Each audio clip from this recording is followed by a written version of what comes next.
we could all bow our heads, please.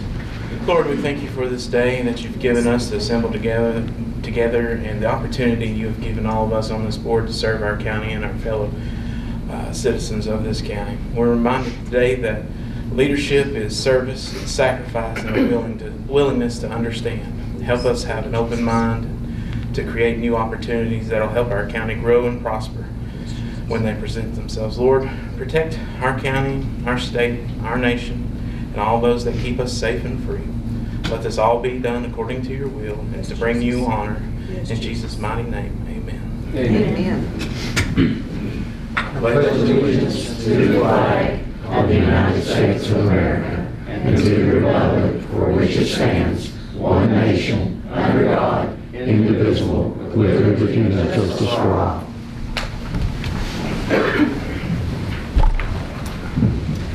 Roll call of members. District 1, Darrell Jeter. Here. District 2, Michelle Glover. Here. District 3, Eddie Skeen. Here. District 4, Michael Bricky. Here. District 5, Danny Castile. Here. District 6, Chris Maness. Here. At large, Stephanie Addington. Here. Next on the agenda is to set the term of office for the chairperson and vice chairperson. This has typically been a one-year term. Do I have a motion to set the term for the office for chairperson and vice chairperson? I'll make a motion we set it for 1 year. I'll second the motion. Mr. Jeter's made a motion, Ms. Addington second. All those in favor signify by saying aye. Aye. Opposed? Term has been set for 1 year. Next on the agenda is the election of a chairperson. Do I have any nominations for chairperson for 2025? Mr. Starnes, I'd like to nominate Mr. Chris Maness. Mr. Maness has been nominated. Any other nominations for chairperson? I'd like to, I make the motion that nominations cease and we vote by acclamation. Do we have a second? I'll second it. All those in favor signify by saying aye. Aye. Mr. Maness will be the chairperson for 2025. We'll take a short minute to rearrange seats and then we'll be right back. Everybody set? You ready? Ready to go. I appreciate the nomination. Thank you all so much. It's going to be a little bit different, and I might be a little bit slow, but we'll get through this. I'll get better as it goes. Next on our agenda, we have elect a vice chairperson. I'd like to nominate Michelle Glover.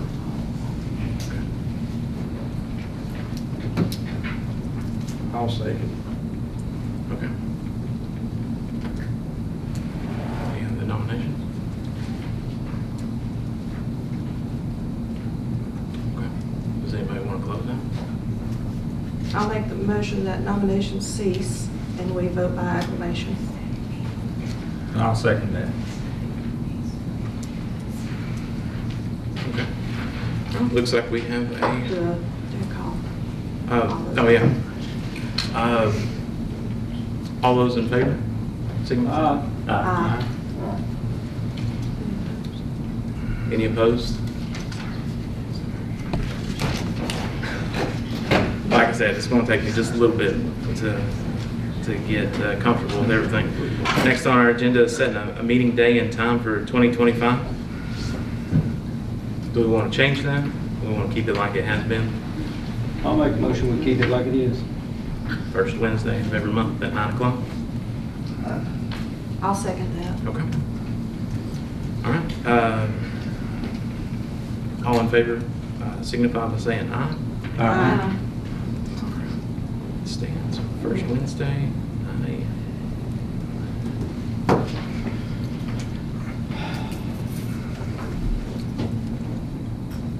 All right. Now we'll move on to adopt rules of procedure. Has everybody been given a copy of the rules of procedure and been able to review those? Are there any changes that anyone would like to make?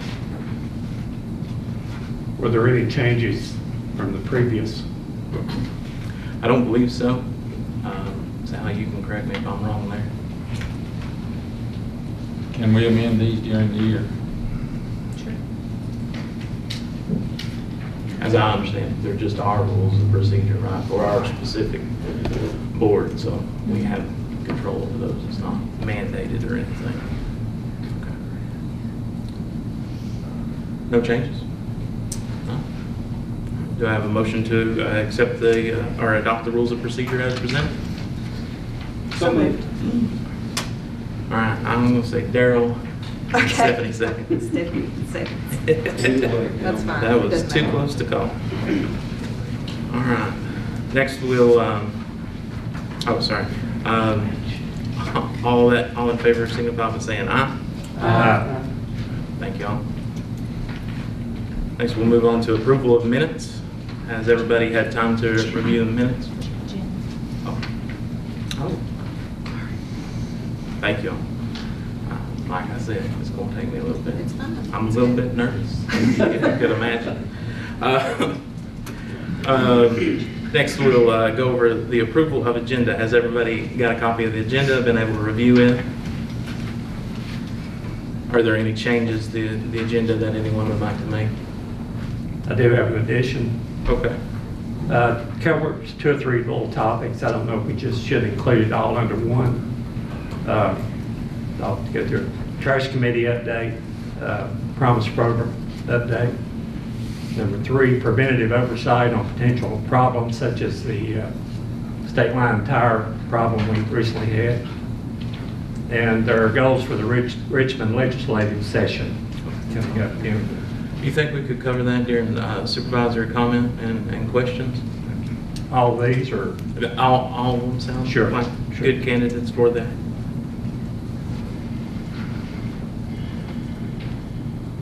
Anything else?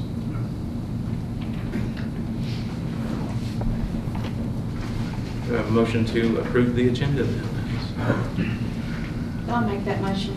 Do I have a second? I'll second. All right, all signify by saying aye.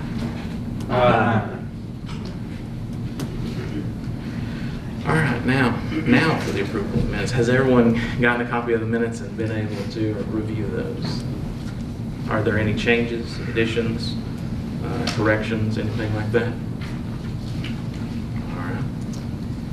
All right. Do I have a motion to approve the minutes? I'll make that motion to approve the minutes. And I'll second.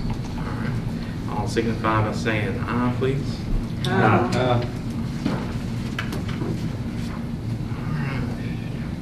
Now we'll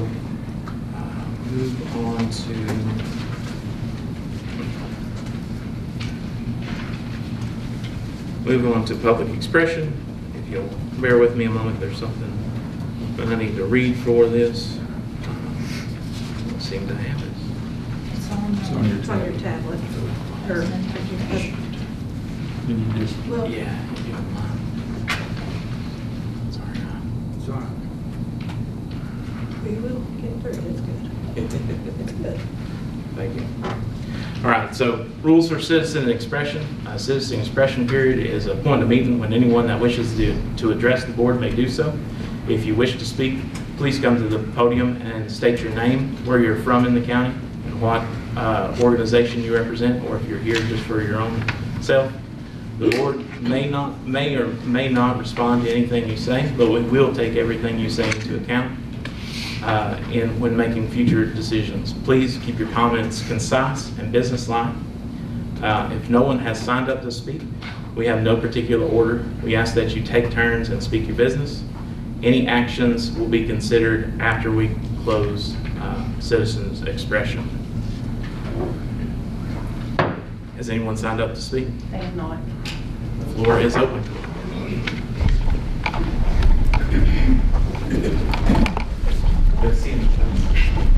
Yep, I got mixed up last month on getting here on Peggy Pie's farm, Snowflake Road, and I guess all of you know me by now, but that's where I'm from, Snowflake Road.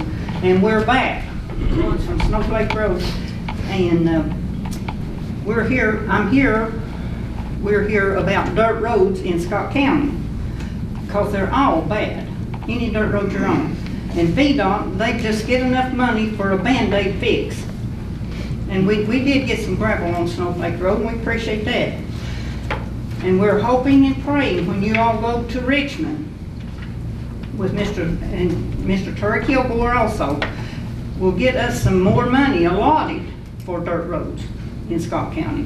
Because we've got 250 miles of dirt roads. And this morning they're packed down, but it comes a little bit of rain, you're in mud. You're either mud or dust.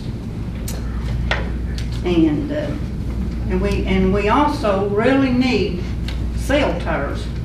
We need cell service in the rural area. That's like back when you get off the road or get back in there. Well, it's like during the hurricane. There was trees down. When you was caught between, well, you didn't have no cell service. And when all of us in Scott County drive by Riverside property, well, we see now that we're getting a church. And it's rumored that there's going to be maybe child care that will that help the county on saving on taxes and all that. Maybe that'll pay the light bill, the water bill, and the insurance and whatever goes on. And then another thing, the population in Scott County is dropping. In 1980, from 1980 to 2023, it has dropped 14.6% in Scott County. And that affects our revenue. And keep Snowflake Road on the 6-year plan. I wish we could come up with something other than the 6-year plan, but it don't look like that'll never happen. And y'all have a happy, healthy New Year, and pray that we can get some more money allotted for the dirt roads in Scott County. Thank you. Thank you, Ms. Nice.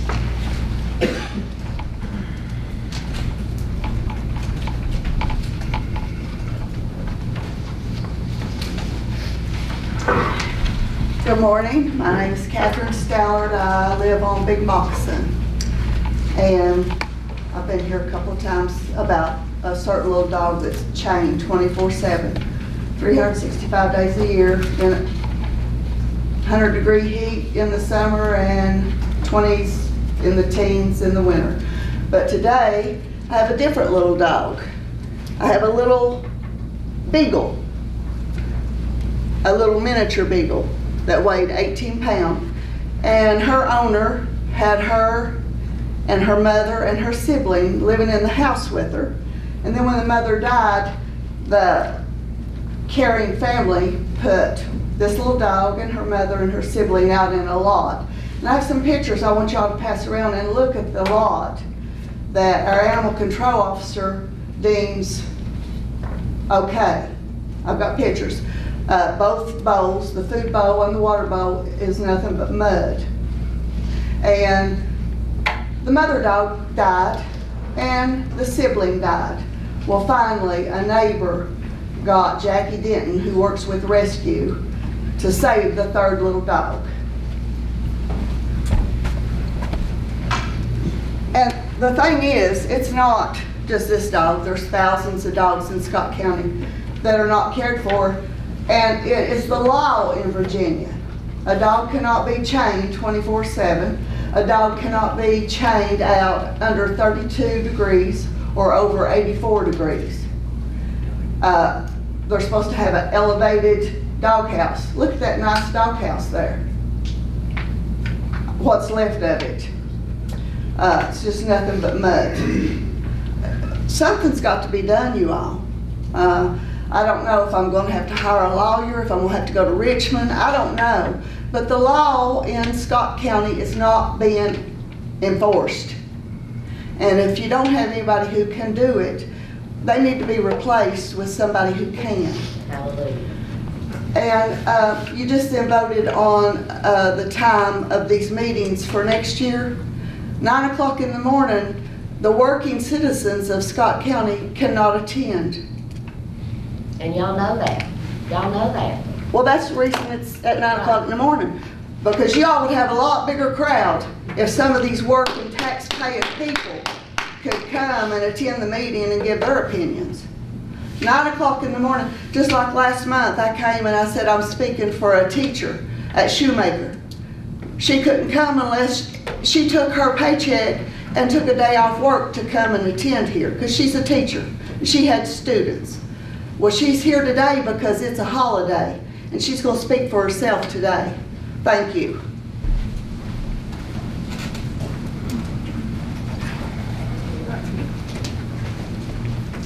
Hi, Board. My name is Bobby Powers, Bobby Couch Powers. I'm from Dungannon.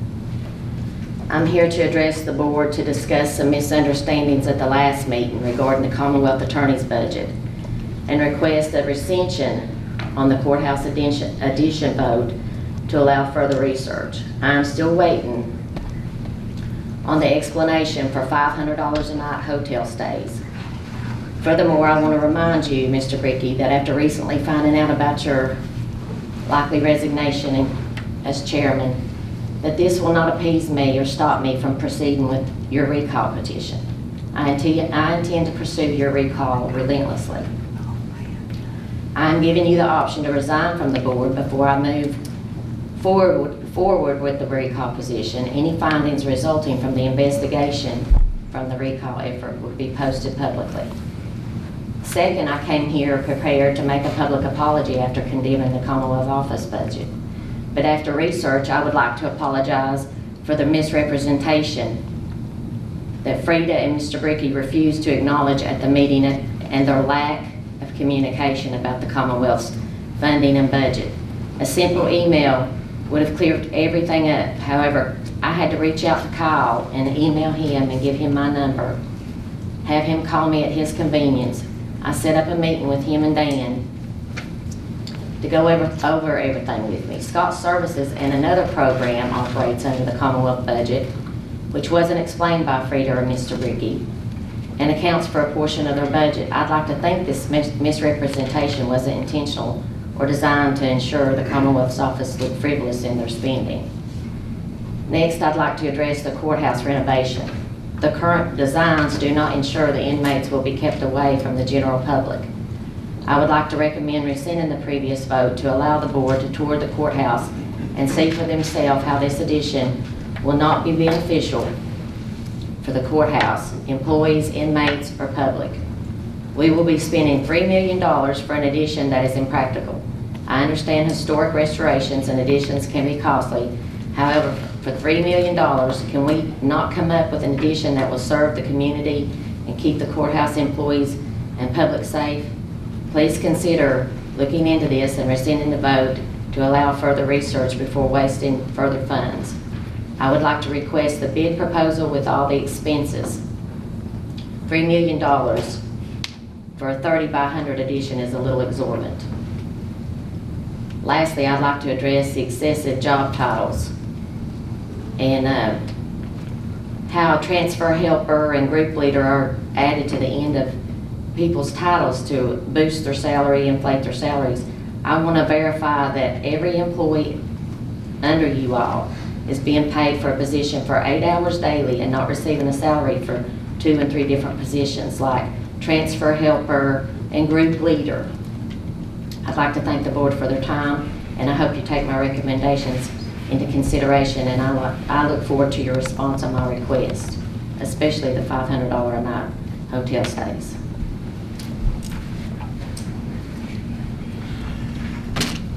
Ms. Bowers? Anyone else? Mr. Maness, if I could ask Ms. Powers a question. Can you give me the details of where you're seeing the $500 a night hotel room? I sure can. I can pull that up on the email that I FOIA requested. If you'll give me a few seconds. Do you mind letting the next person Yeah. speak while you pull that up? Sorry. So sorry. It's all right. I'm going to try to do this without emotion. My name is Blakely Taylor. I am a teacher at Shoemaker Elementary. I've been teaching for 23 years in Scott County. Mr. Scott hired me and said, "You'll never leave," and I'm from Bristol, and I've taught here for 23 years, and I absolutely love it. It's my second family. I am a volunteer for the Animal Shelter of Sullivan County, and my kids have paws. So I don't have my own children. I have children at school, and they're like mine. So when somebody asks me how many kids you have, I say like, I don't know, 600 and some, because I've been teaching a long time. Which I feel like I look good. I had 600 kids, you know. But I passionately feel like the Scott County Animal Shelter is not honoring their oath that they took to protect the animals in Scott County. And I am in the business. I am at a shelter. I've seen animals euthanized. I've taken animals to rescue. I just drove a carload of cats a few days ago. So I see the reality of what it should be. So I don't think it's unrealistic of the things that I expect that should be happening in Scott County. So I'm sorry, I'm gonna try not to be emotional. This is the little dog that has been tied up for multiple years. I call daily on my way to work. I pass it. I offered the owner to pay for it, to take it to rescue. I've called animal control. If you pulled up the records, it's a surprise they've not blocked my number. I call daily. I emailed Bill Dingus, which he said that little tiny dog was made for outdoor weather. It's a little Jack Russell. I don't know that any animal should be out in extreme Arctic temperatures daily, tied up 24 hours a day, every day of the year. I messaged Ms. Starnes as well. I messaged the Kilgore's office. I've messaged Richmond. I've messaged PETA. I'm trying my best to get someone down here. I think the animal shelter needs to be investigated. They're putting animals down that are healthy. One broke a leg and they just put it down.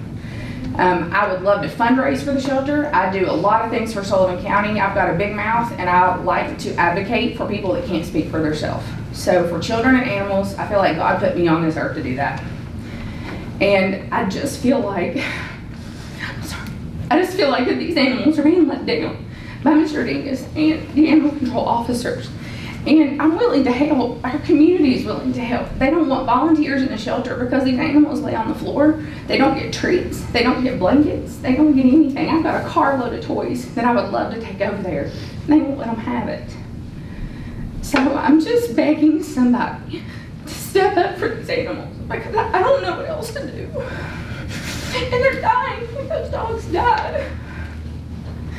My cats were in front of a fireplace this morning. And that may not be what everyone does because my husband says I'm excessive. But I would much rather do that and spoil the animals. I had a dog for 15 years and she was my life. I was not married. I don't have my own children. And she was my person. And I just can't imagine them driving out to this house and they tell me that that's fine. And they tell the owner that that's fine. I'm sure that dog's not vaccinated. That's a state law requirement to have rabies. It's not allowed to be tied up. The law doesn't say if the animal control officer says it's okay. It doesn't say they get to decide. The law decides. That's right. And it says under 32 degrees and it shouldn't be tethered 24 hours a day, every day. And so I just feel like I'm not asking for an expectation that is unrealistic, or I'm trying to save these animals' lives. How many other animals are in Scott County that are dying? They're being left out like this. And I'm willing to step up and help. I'll help the shelter. I'll do fundraising. I'll do all kinds of things to help. I don't care to do that.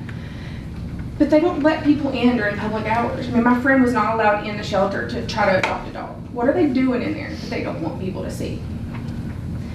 And I took an oath. I've been teaching 23 years. And I will stand for those kids. I fight for those kids. If I see somebody getting hurt or whatever, I'm going to go back for them. That's my job.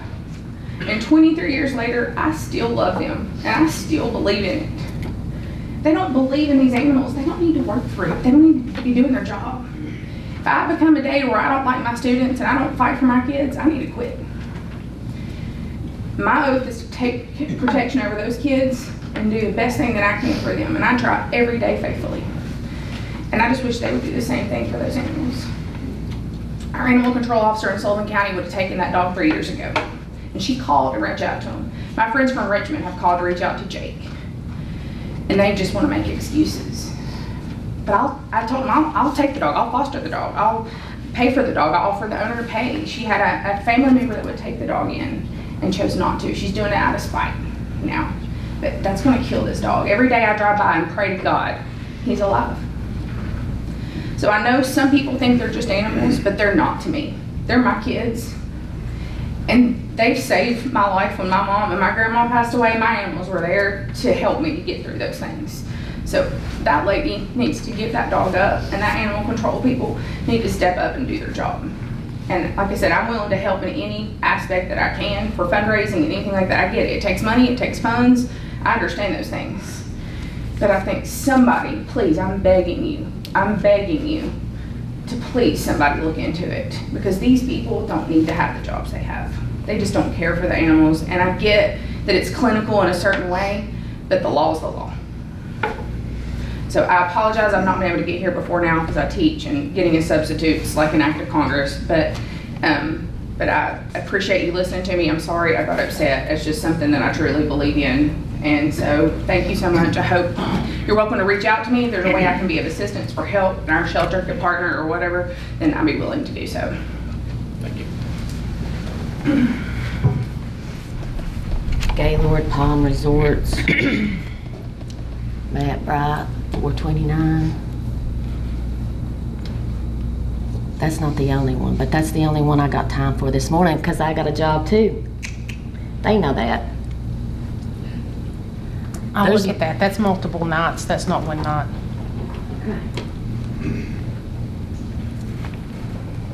It's also a hotel with a water park in it, so I'm sure it's not cheap. Anyone else for public comment?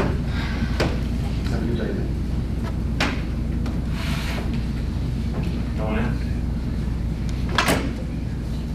We'll close public comment. Mr. Chairman, I would like to make a comment.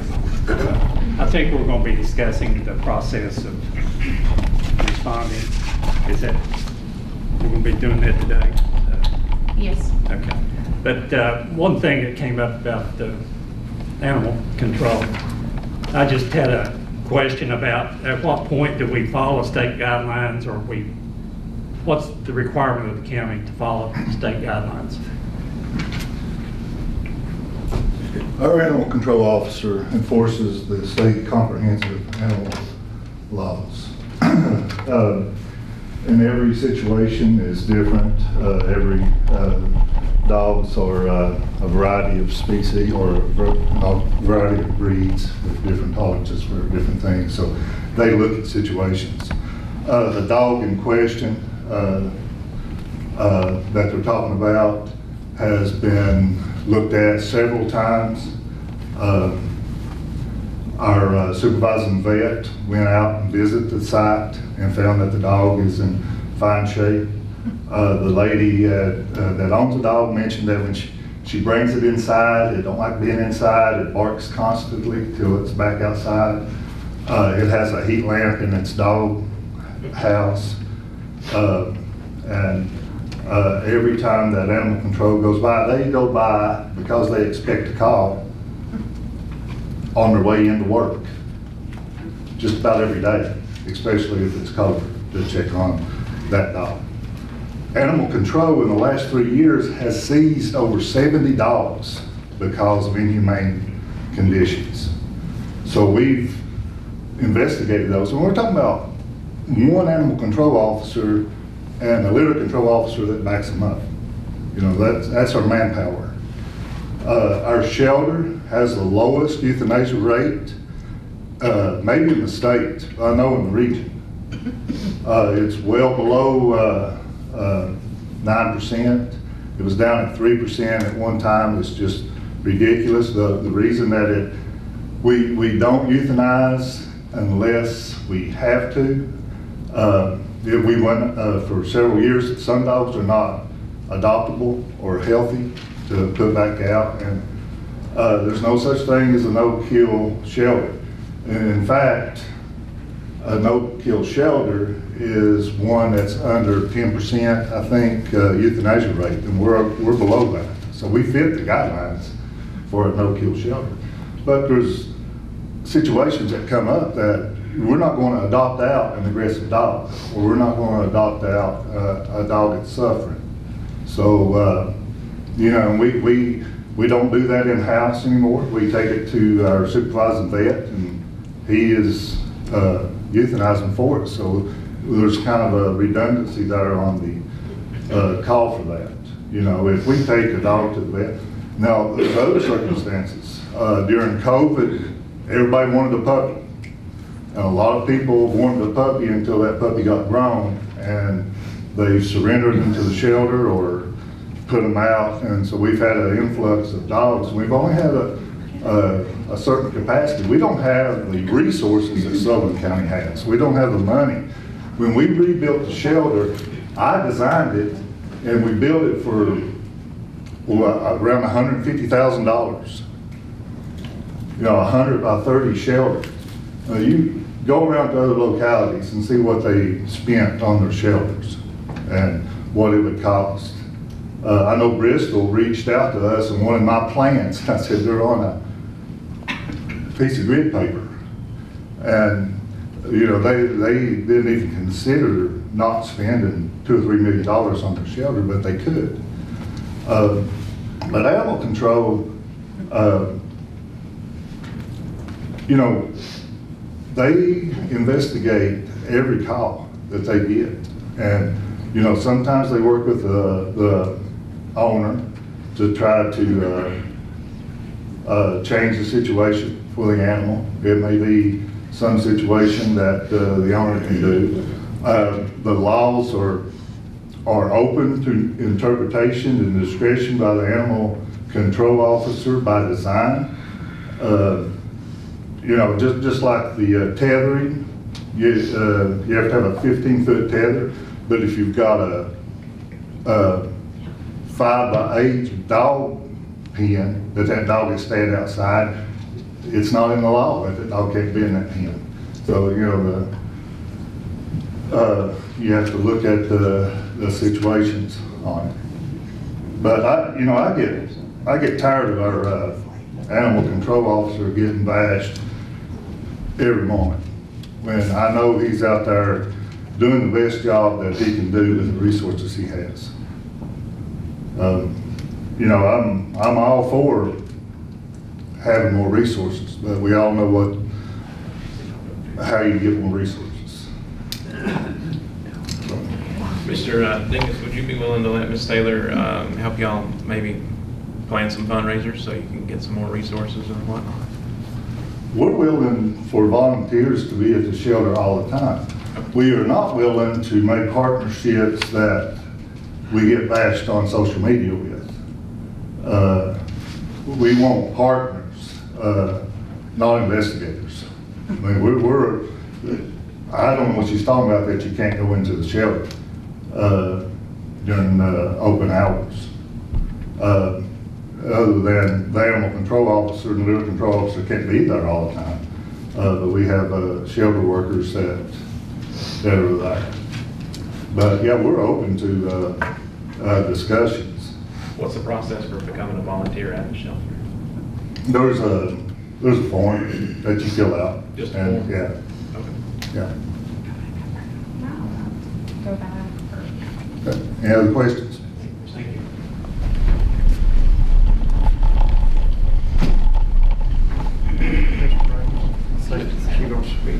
Am I allowed to address any of the things he said, or no? Or is that over? Or? Citizen expression has been closed, but you're more than welcome to talk with Mr. Dingus during recess. That goes for anyone. If you have any additional comments, we will take a short recess here shortly, and you can discuss things with us.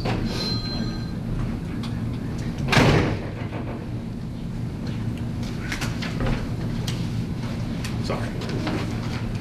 All right, moving on to public hearings.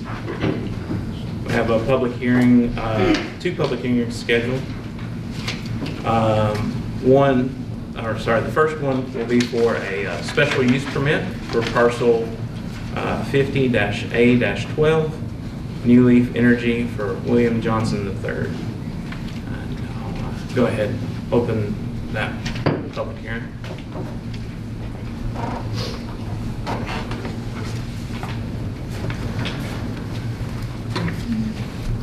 Good morning, Board. Good morning. This will be the last time you see me for a while. I received inquiry about a special use permit for a solar generating at the by New Leaf Energy on the William Johnson Farm. I gave each one of you a packet that should be the presentation. In this process, we rewrote the solar ordinance for the zoning portion, zoning ordinance. And when we finished that, the New Leaf presented to me a copy of their compliance with the ordinance. It has several points on it that you have to comply with. And they, at the same time, they submitted an application for a special use permit. If you look at it, there is the application. It's in your all's packet. If you're like me, you can't see very well. It didn't make it to our packet, Mr. Gilmer. Sir? We don't have the presentation in our, that's online? Yeah, you do. Okay. I gave everybody Sorry. a copy. It's the extra. I didn't get to I'll put them on the. Sorry, it's on the tablet. But I didn't 7 get to print o'clock. it. Yeah, sorry, I got in a little bit. Okay. Anyway, there's the application. There is where it's located in the county. The county map showing the approximate location.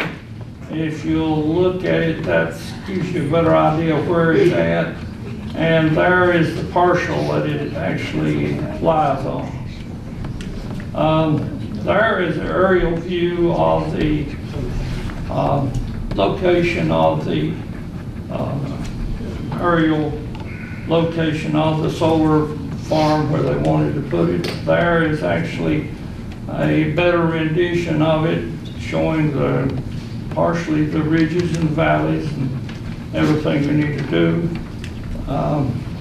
There shows that this lies in an agricultural residential district, zoning district, and if you look at it, that says that it has to have a special use permit, and that's the reason for a special use permit. The adjoining property owners were notified by letter, certified letter, and so everybody, that's where it's at. Got any questions? Was there a lot of opposition against it?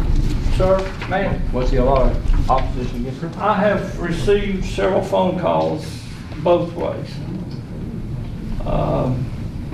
One of the adjacent property owners, Mac Pearson, actually died in during the period that we have process.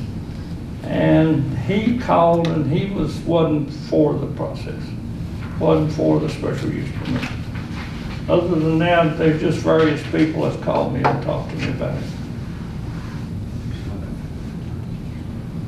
I want to introduce Tim Williams. He'll be taking my place as zoning administrator.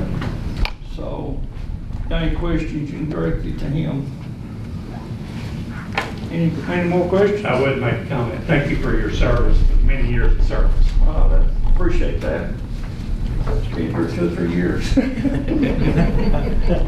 it. The folks from New Leaf, or Mr. Johnson, do y'all want to come up and give a presentation, speak?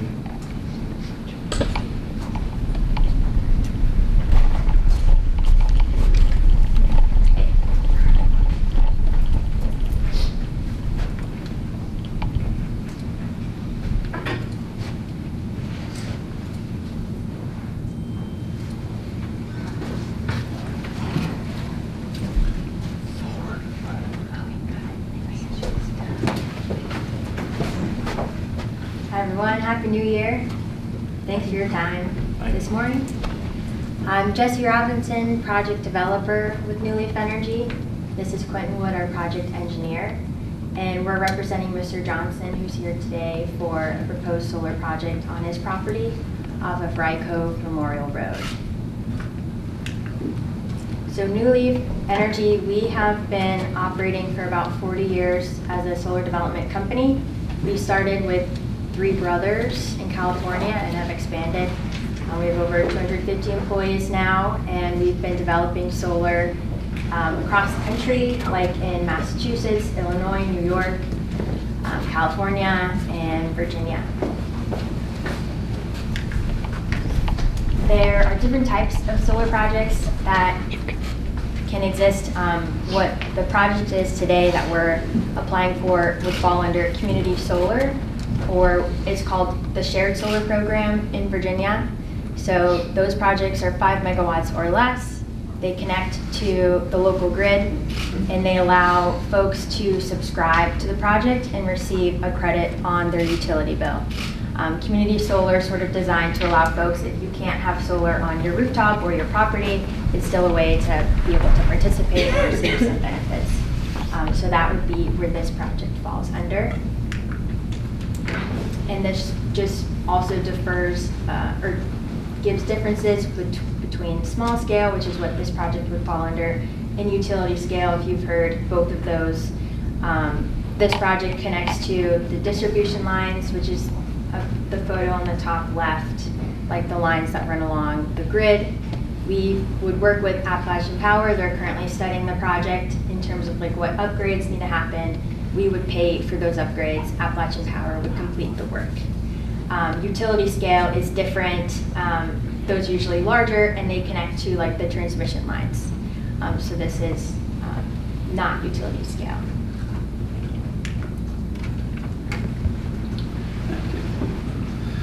This slide here focuses in on the panel composition for these particular solar panels. There's been some discussion primarily around, is it going to leach, is it going to leak out? These panels, and then kind of gives you a quick glimpse, from the aluminum frame to tempered glass to actually having modules that are also encapsulated by another film. These are actually a solid state material, to where if something were to happen to it, it's going to fracture. It doesn't break off and fall into pieces like your normal glass would, so it actually stays intact.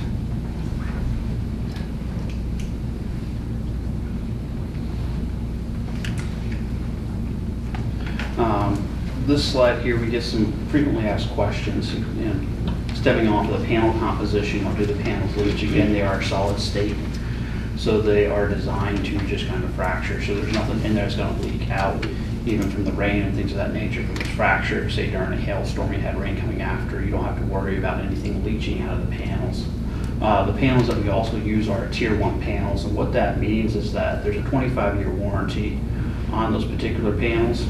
The panels are produced by reputable manufacturers, typically the top 2% within the solar industry. And again, these are, they're designed and tested to withstand extreme weather conditions. So they're made to be placed out there for an extended period of time. Another common question that we get is what happens if the panels are damaged. So these facilities are monitored in real time, and we would notice a drop in the production of the system, which would prompt having an inspection, or if there's, let's say, the hurricane came through, obviously there'd be an inspection as well. And that would prompt us to go out and do the inspection and see. And if there was let's say there was a panel that was damaged or malfunctioning, our operator would take that down and replace that panel, and then we would then dispose of the panel at our cost in order to ensure the facility's up and running.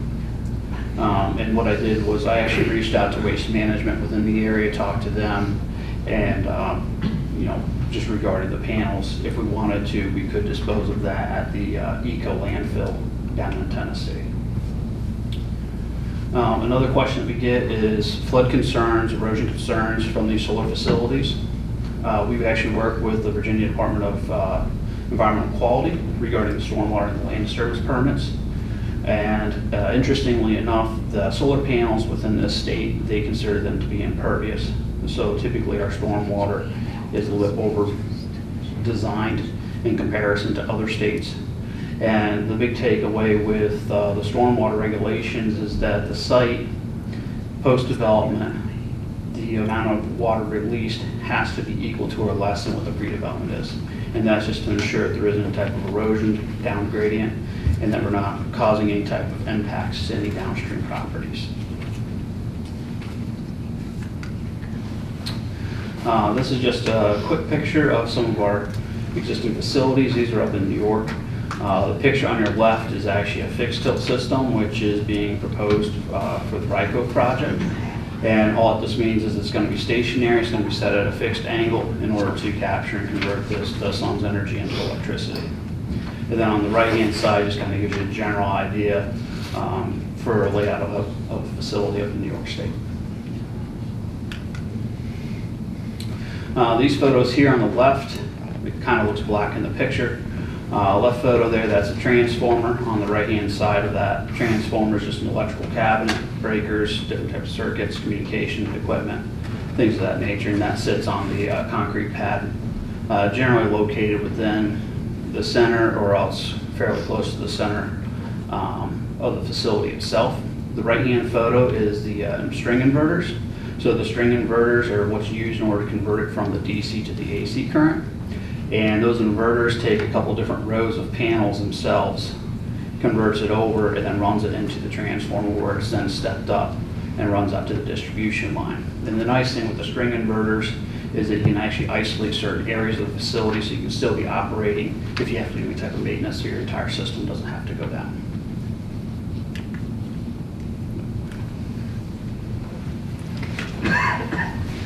Mr. Gilmer kind of gave an idea of this in his presentation as well, in terms of this is just a snapshot of where the project is located off of Rycove Memorial Road, and where it says project location is where on the parcel the panels will be positioned. A couple of reasons why we chose this particular site. The topography really helps with shielding the visibility of this project from surrounding neighbors and from the right-of-way. There's sort of like a bowl in this portion of the parcel where we're putting the project, and so that helps it as a lower elevation than surrounding areas, which helps shield it. So we don't expect anyone to be able to see this. It's also located more than 4,000 feet back from the road. It's very remote. We aren't impacting wetlands or floodplains with this layout, and we also, our solar facility is not impacting farmland with the location on this parcel. There's also the interconnection infrastructure we need at this site. Like I said, the distribution lines are existing here, which is a key feature we need for interconnecting our project. And it's in the Appalachian Power Territory area, which is a requirement for the shared solar program, so we're eligible. And then, of course, this is allowing Mr. Johnson to supplement his income on his property, and he's going to be able to continue farming, and this is just another source of income for him. So. We conducted community outreach in October. We sent a couple mailers to surrounding neighbors and had an ad in the newspaper for 2 weeks. We had 17 attendees at the meeting, and one neighbor knew they weren't going to be able to attend, so they called us and we met with him at his property to talk about concerns he had. He was worried he might be able to see the project, and after meeting with him, he no longer had concerns because he's not going to be able to see it. We also received 5 letters of support from surrounding neighbors for this project, which were mailed into the county. And these are the locations of those letters. So you can see that they are all surrounding the project and close to the project.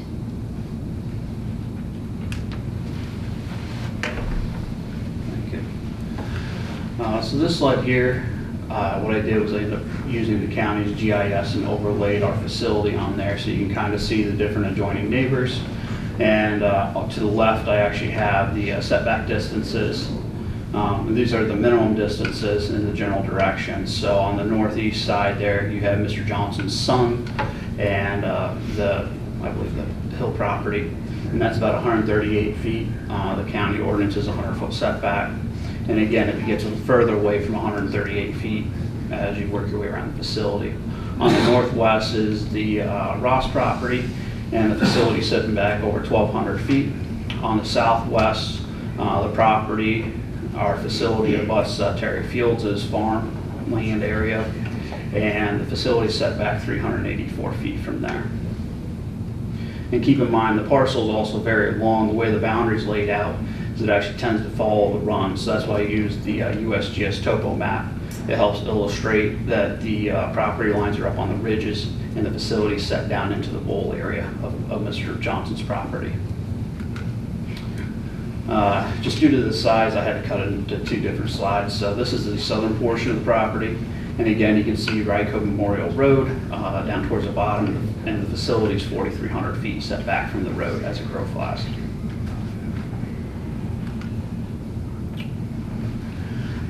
Project overview, again, it's a 4 megawatt AC system. There are not going to be any batteries on this facility at all. It's just going to be solar. So it'd be generating power from sun up to sun down. It is a fixed tilt system. We're talking 35 acres of the facility is going to be fenced. And then outside of that, we're going to have about 9 acres of storm water, and including our utility and access roads for our easement, that 4,300 foot to get up to the facility. As far as tree clearing goes, it's very minimal. There's maybe a couple trees out there. And like Jesse had said, the project, the facility itself is actually sited outside of any prime farmland. So I know that was something that was important to the county. This is a conceptual landscape plan, so we're looking to utilize native grasses primarily. We will be using pollinator species within the panel area in the inner rows, and also kind of along the perimeter of the fence line. And again, the key point to this facility is that we're utilizing topography for the visual, for shielding the site from any type of visual impacts. And then, of course, it also meets the proximity requirements as well. It's well over a mile from any airport. There aren't any type of other solar facilities in this area, and it's located away from the vistas, the blue waves, and things of that nature that the county has concerns with. So in our packet, we had conducted a glare study. So the yellow area is the outline of the solar project. The purple dots are the observation points, which are homes. The blue lines is Castile Hollow Road, and then also the Flint Den Lane. And the third party had used a program that was helped and developed by the FAA for glare observation. And what it does is it actually uses the location of the facility, and it models the sun 365 at 1 minute intervals. And as it tracks the sun going through, it'll indicate whether there's any glare coming off of the panels. And as a result of the study, there is no glare coming off of the facility at these observation points or along the road.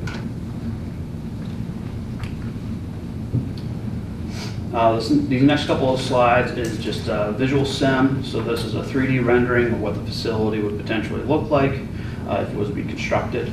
The way these sims are put together is that we provide a CAD file of our design to a third party. They then use public data from VGen USGS, which has the existing topography along with tree heights, and they use that in order to illustrate and replicate kind of what the existing conditions look like, to give you a better visual as to what the facility could look like. This is just kind of a zoomed in portion. You can see the facility kind of in the gray, sitting in the bowl, and down in the bottom right hand corner is the access road that's working way back towards Ryco Memorial. This is just a view of the facility from the north looking south, with Ryco Memorial Road off in the background. This is a photo kind of hovering over top of Ryco Memorial Road. There would be the improved access road, and you can see the utility poles coming down through. That would be the point of interconnection to where we would be exchanging the power generated with APCO.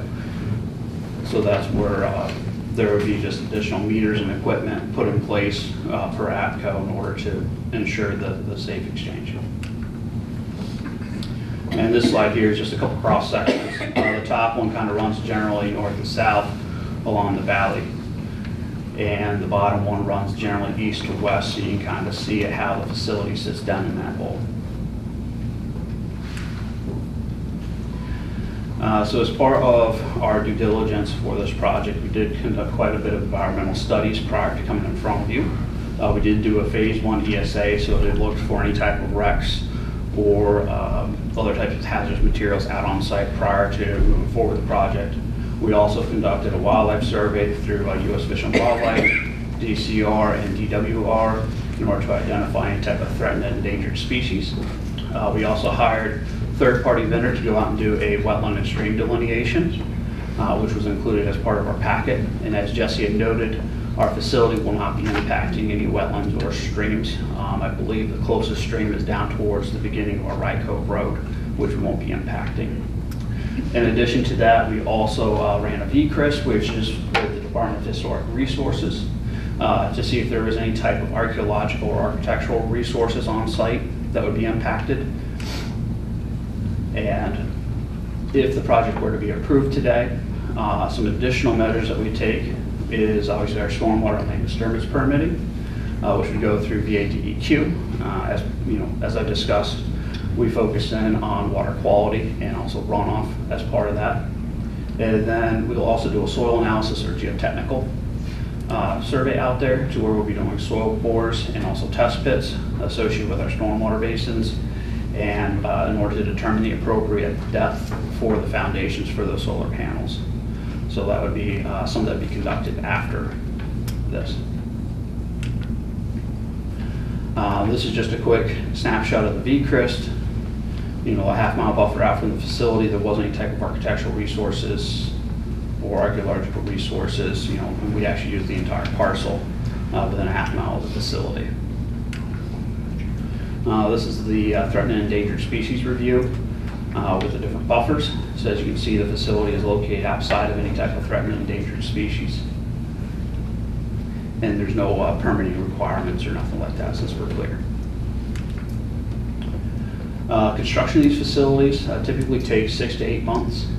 I kind of broke it on down to give you a quick idea, primarily your site work, ENS, land disturbance, putting the road in, and getting it prepped for the actual panels to be installed is about 3 months. The facility work is going to be kind of running your electrical wires, getting the panels mounted, setting the transformer, getting all that kind of put together is about another 3 months. Then there's about 1 month of just kind of running through testing and inspecting. Our typical construction hours for this is your 7 to 5, Monday through Saturday. And again, we're willing to work with the county if there's a certain time frame. If you'd rather have me 8 o'clock to 5 o'clock on a Saturday, we're willing to work with you on that. As far as getting equipment there, with that being a VDOT road, we'd be coordinating with VDOT in order to get the appropriate hauling permits, and they would direct us into the best path to get out there with our vehicles and construction equipment. We did talk to VDOT already about the existing road. They did look at the driveway. They didn't have any concerns regarding access in or out from that location. Once the facility is up and running, the project life cycle, and this is as part of our package too, we did include the redacted lease, is a 20-year minimum lease with 5-year extensions up to 40 years total for this particular project. It is operated 24/7. We anticipate probably bi-weekly to monthly visits out on site. And again, that's, additional visits may be required if you notice any type of drop in voltage or anything that would prompt additional inspections. As a result of the operation and maintenance, you're looking at 2 to 4 long-term jobs associated with the maintenance of the vegetation, and then also just kind of maintaining the facility itself.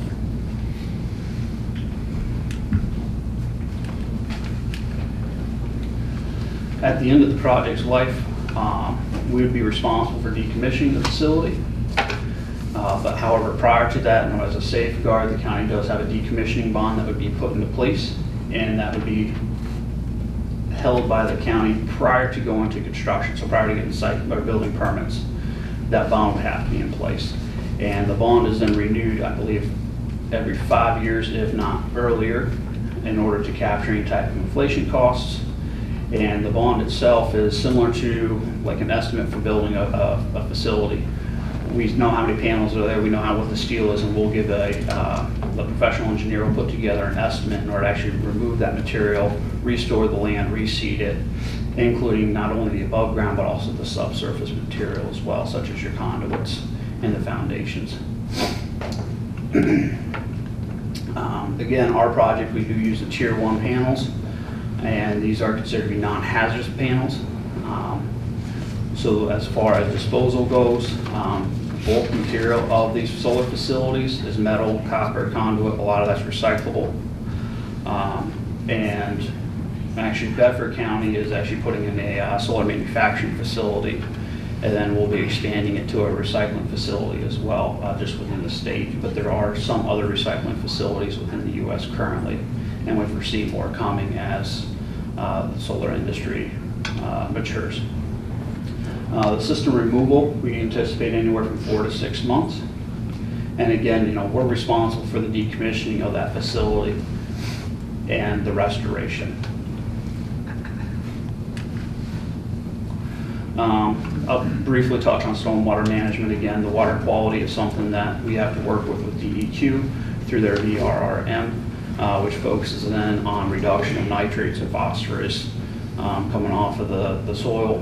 In order to address that, we implement certain structural BMPs such as stormwater basins and channels in order to address that. The other side of the stormwater is, again, the quantity. When we design these facilities, there's a certain amount of water that comes off of the site as it currently exists, and we have to design that to be equal to or less than once the facility is up and running, in order to ensure that we're not causing any type of erosion or impacts or flooding to any downstream properties.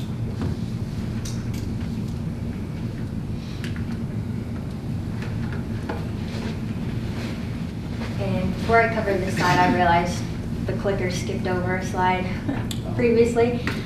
So I'll just mention that obviously the solar ordinance is new to the county. We're one of the first projects coming in front of you.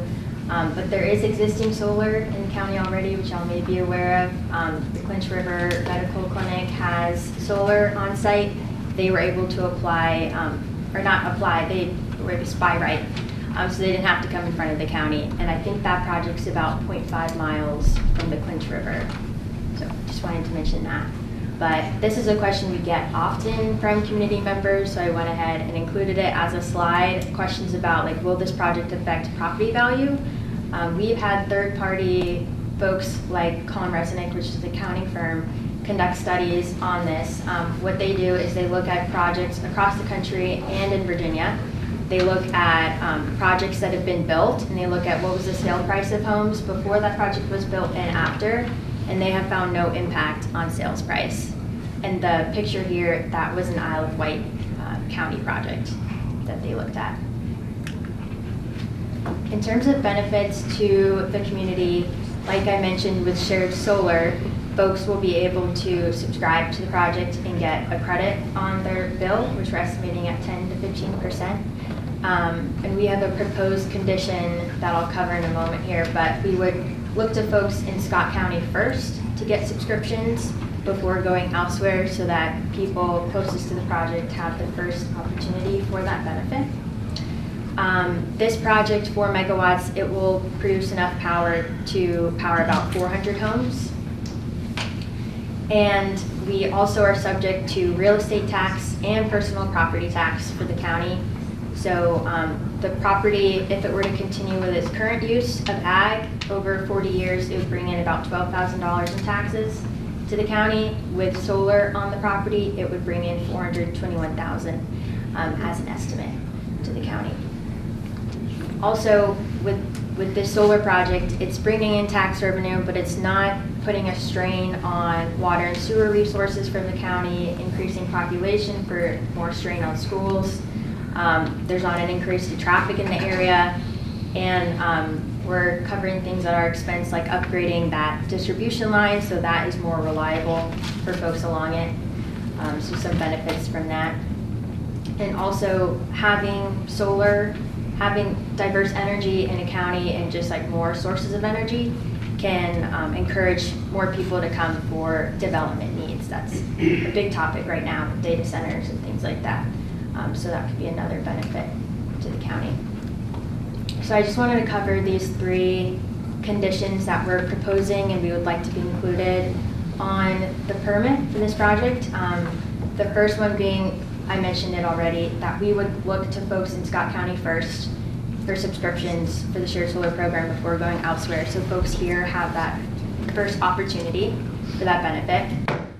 Also, we talked with the Duffield Fire and Rescue Department, Mr. Carter, and given that they're in Duffield and our project is in Duffield, we in talking with him, learned that they could really benefit from some funds to help support insurance needs with their staff. That's been a large issue that he's been facing. And so we are gonna just voluntarily pay $40,000 to the Duffield Fire and Rescue Department to help cover those needs, and just as another benefit for the community.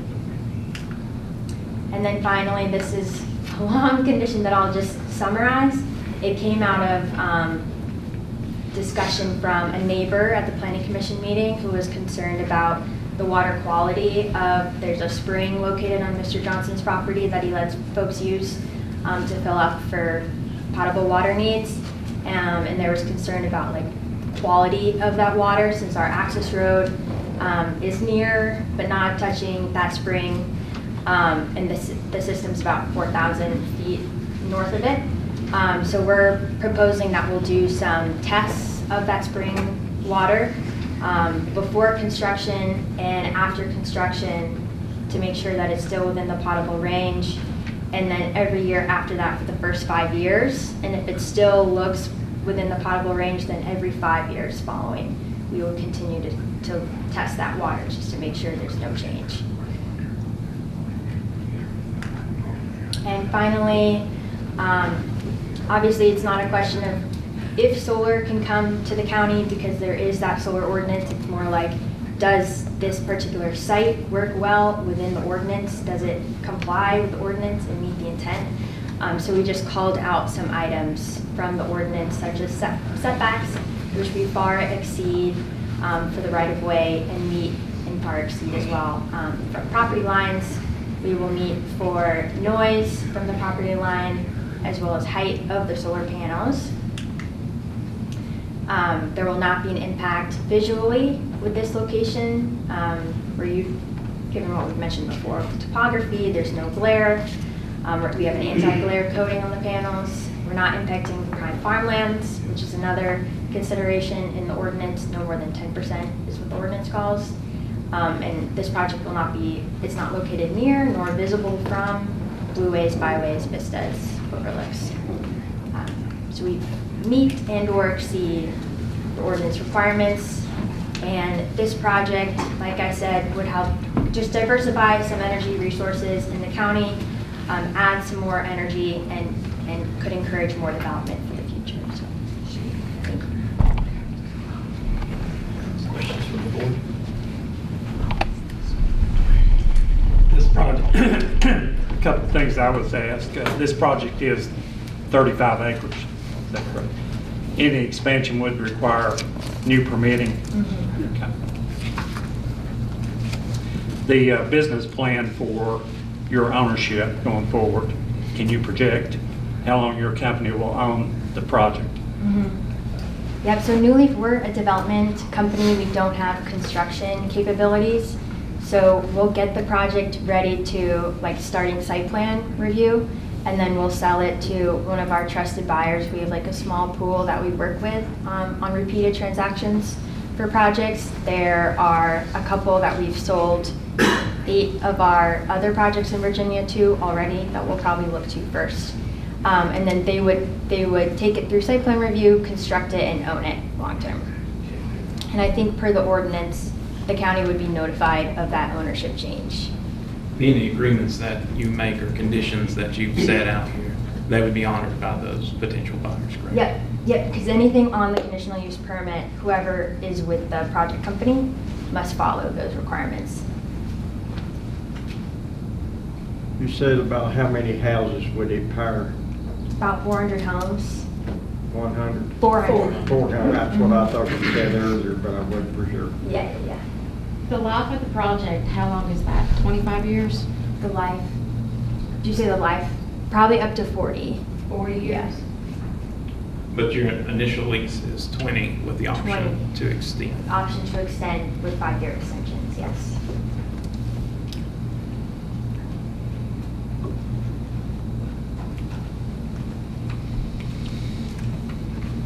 Any other questions?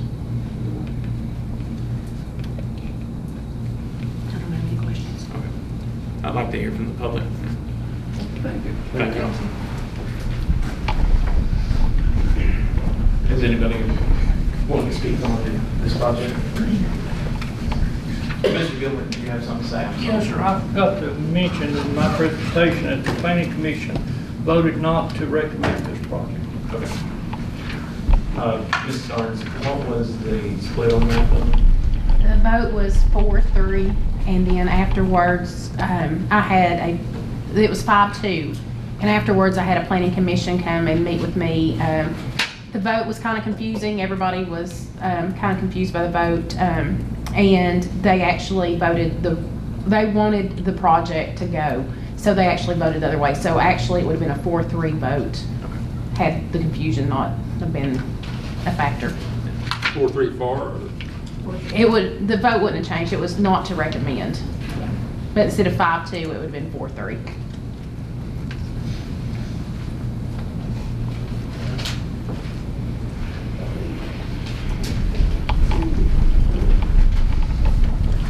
Good morning. My name is Terry Fields. I guess I joined the largest part of the land next to this proposed solar farm. The land in question is what I call Hickory Flats.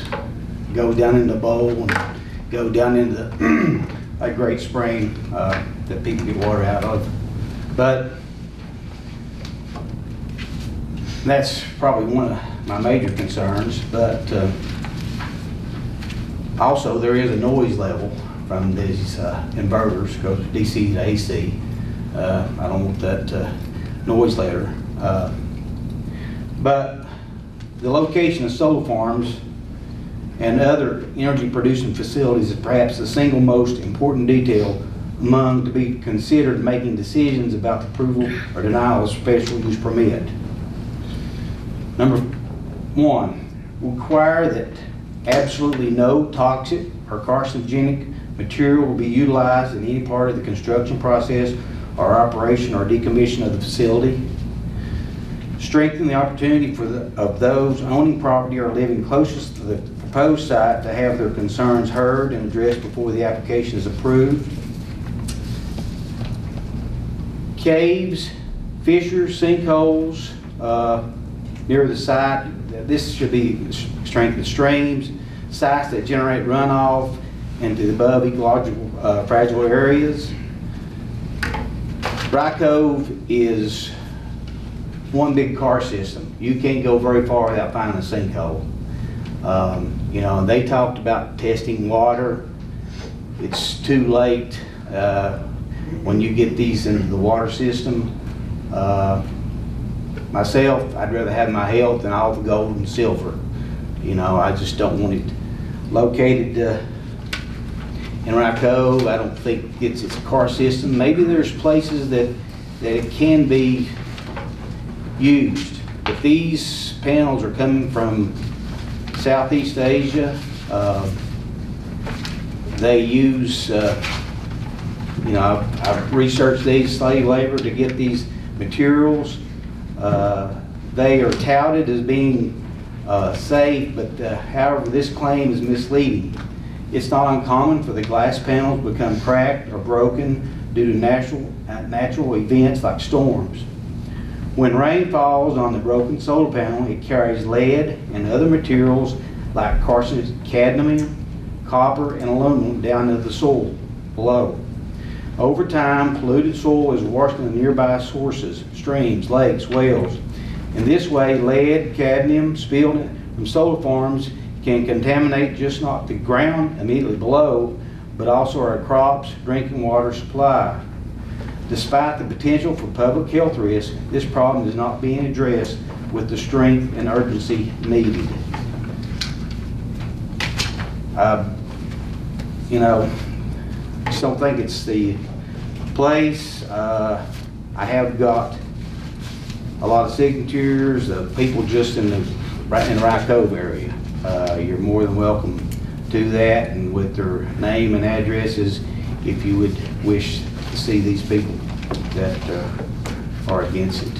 I'd like to see. Thank you. You're welcome. Mr. Chairman, I'd like to ask Newly a question, please. Absolutely. You don't need my permission for that. If something does happen to the panels and they do break, how long does it take you all to get there on site to fix those? Are you talking after like a storm event? Yeah. Such as like a hurricane? Yeah. We would probably end up sending somebody, you know, within the next couple of days in order to go up and just check on the facility. So we're looking at 48, 72 hours? Probably 24 Okay. to 72 hours, more than likely.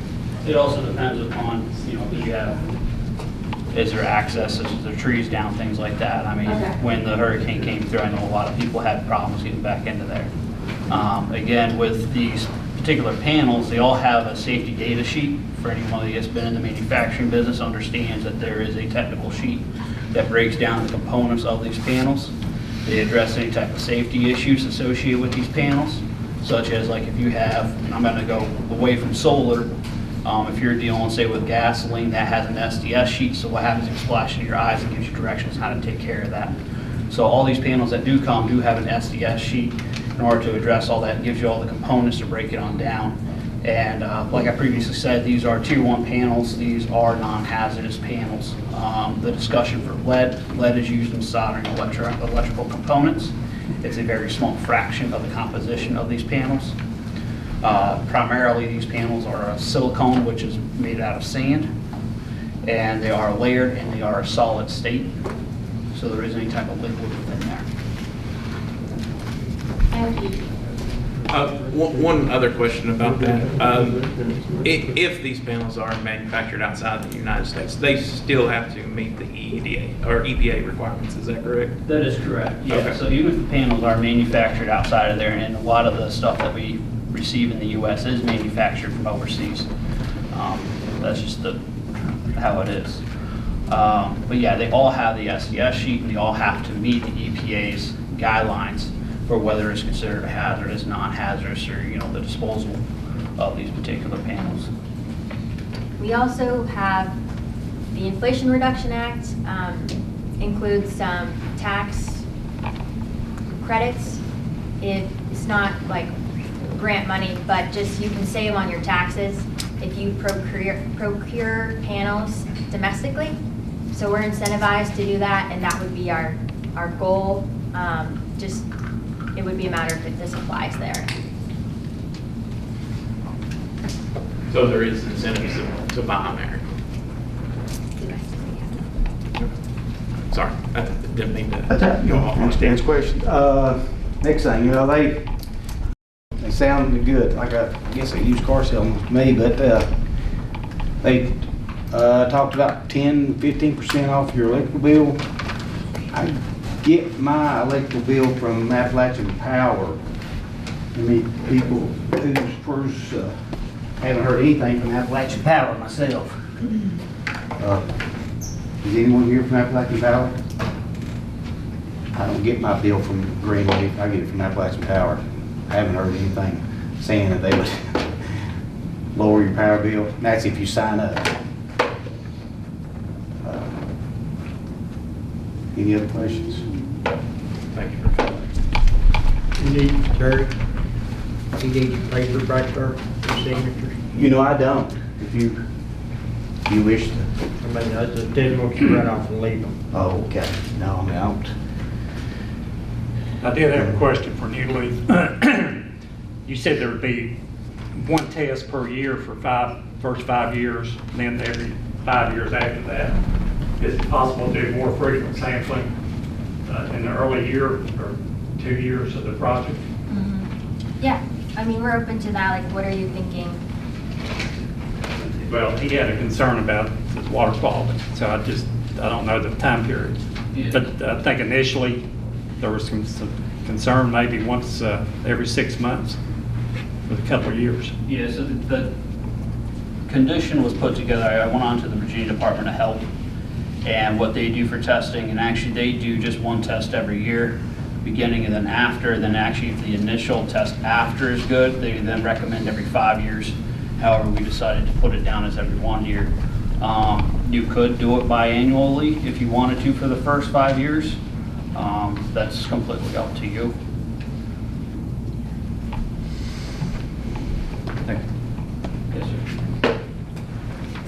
Is there any other members of the public that wish to express an opinion on this special use permit? I have a question. If you wouldn't mind just coming up and, sorry, I'm trying to make this a little. Well, I'm not from Rye Cove, but my question is, after they test it, and if the water's bad, then what? I mean, is there any going back and making the water pure again after it's? Yes, ma'am. Their bond includes any kind of cleanup that would have to be done for that. In the soil, all that stuff in the soil.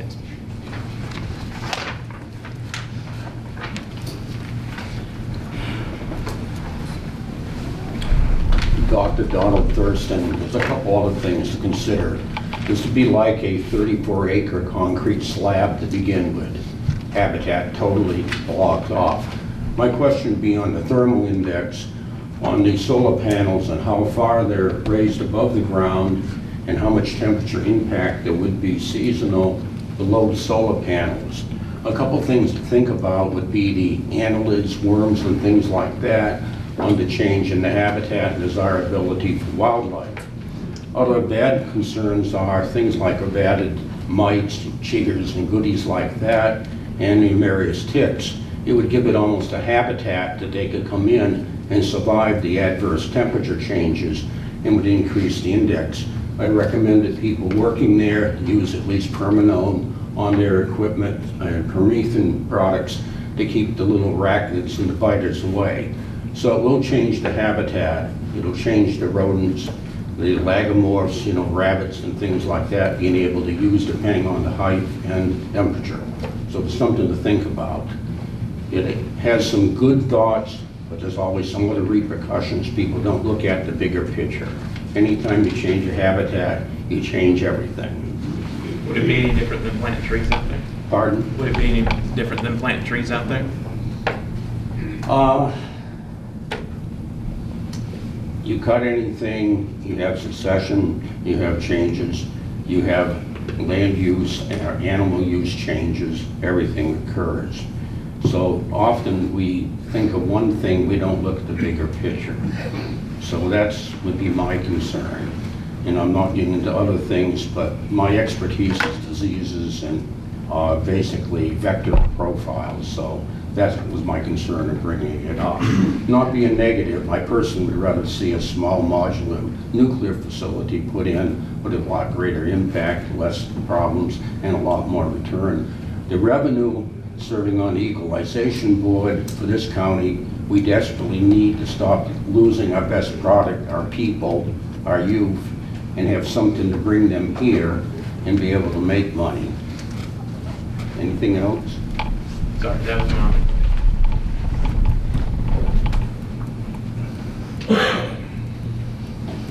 Anyone else?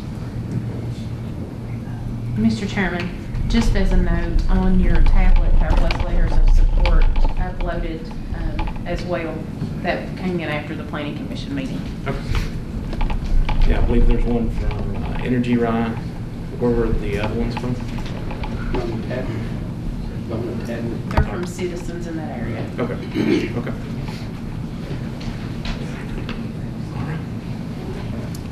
Is there any other public comment? We want to close public comment. Is there any discussion amongst the board? I would recommend, if adopted, that they have the first 2 years, 6 months sampling water quality for the spring.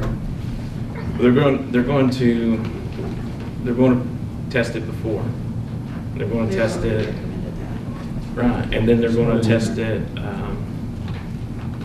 It was before, after, and then Every year. every year. Yeah, I was trying to. Should do it every 6 months for a couple of years to check to see if it's up to snuff. The spring is owned by Mr. Johnson, right? Yes. Okay. I think there are several people that you let use in the community. Yep. I've seen them out there getting it, tanks and stuff for farm use myself. I think he generously does that. I live 3 or 4 miles from it, I'd say.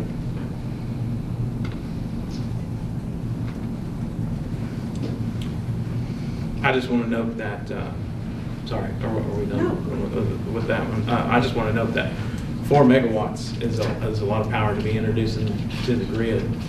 You know, Tempur-Pedic down there hires, I don't know how many people. They use about 2 megawatts. So that's expanding our power capacity going forward. And that's something that we're desperately going to need if we're going to grow as a county. I'd add that, you know, I actually went down and visited the site with Mr. Johnson, and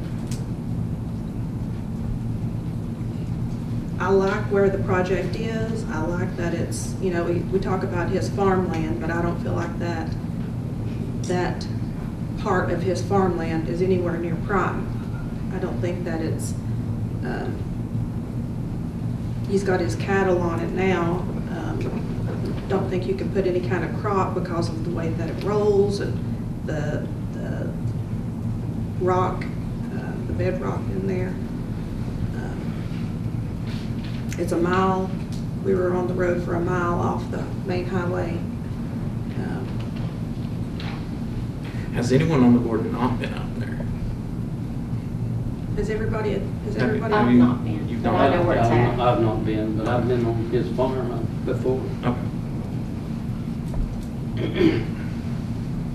Yeah, because the pictures, you know, are one thing, but actually being out there, you know, it's hard to visualize, for me to visualize just how far back it was. It's pretty far back. It is. And I've been, you know, all around it and trying to look over in that bowl, and there's just, I don't think there's any way you could look in that bowl unless you stood on top of fence posts. You know, that's the one thing with this project. You know, I understand the concerns, and I've talked to many people over this, and I think the landowner should have just a smidge more say-so in what he or she does with their property. And if that's something that does not affect in a negative way, then I have a hard time thinking that we're telling him what he can and cannot do with this property. I wouldn't want anybody. I don't like people telling me what I can and can't do with my own property. Absolutely. I'm not for solar farms that is around houses and stuff, but as far as this solar project, I think it's a good project because it's back away from everything, and I don't see anything wrong with it myself.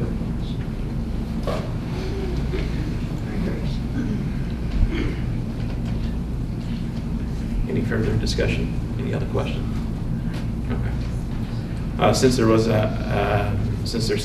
there might be a disagreement with the Planning Commission, I want to read off a motion, and you all can take it up if you want to or not. But whereas the Board of Supervisors finds the proposed solar project meets the requirements of the zoning ordinance for the issuance of a special use permit, including the requirement of zoning ordinance section 500-124.1, that the proposal shall generally conform to the latest comprehensive plan of Scott County, and therefore pursuant to Virginia Code section 15.2-2232, subsection H, the Board of Supervisors waives the requirements for substantial accord review by the Planning Commission, and further finds pursuant to zoning ordinance section 500-124-2 that the proposal shall have a minimal adverse impact of the surrounding neighborhood or community, the proposal having been evaluated with consideration given to the proposed conditions to mitigate any such adverse impacts. Therefore, I move that the Board of Supervisors approve the issuance of a special use permit for parcel 50-A-12 as requested by applicant Rogers Road Solar 3 LLC for William Johnson III, subject to the conditions that were presented by New Leaf Energy, the applicant. Does anyone want to make a motion to that effect? So moved. Do I have a second? I'll second. Ms. Starnes, can we have a roll call vote on this, please? Sure. Mr. Jeter? Yes. Ms. Glover? Yes. Mr. Skeen? Yes. Mr. Bricky? Yes. Mr. Castile? Yes. Mr. Maness? Yes. And Ms. Addington? Yes.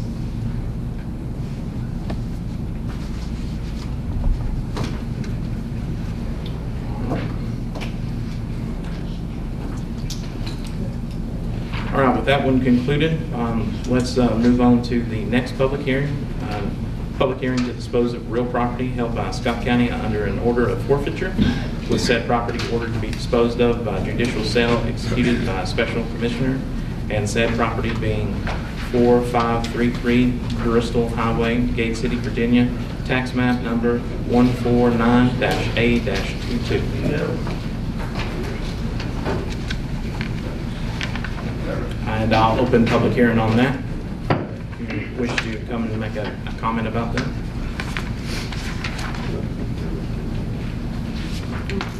Ms. Starnes, do you want to give us a little background, or give everyone a little bit of background on this particular property? Yes, I'll do my best. I know it's been a complicated and probably not the right way to do this, so. The property is located at 4533 Bristol Highway. It came to the county through a forfeiture with the Commonwealth Attorney's Office, and it was held by Scott County in name only. The property was the former Kilgore store. If people's familiar with that, we have to have this public hearing to dispose of that property. We do have a cash offer on it. There's a special commissioner that was appointed to handle that sale. So they did come to Ms. Kegley with a cash offer, and that would be accepted upon the board's approval of disposing of this property. And the proceeds from that would be, if I'm not mistaken, Ms. Kegley, you can correct me, would be split between the Commonwealth Attorney's Office and the Sheriff's Office after the county's expenses have been removed. Any discussion amongst the board for this? Any motion to go ahead with it?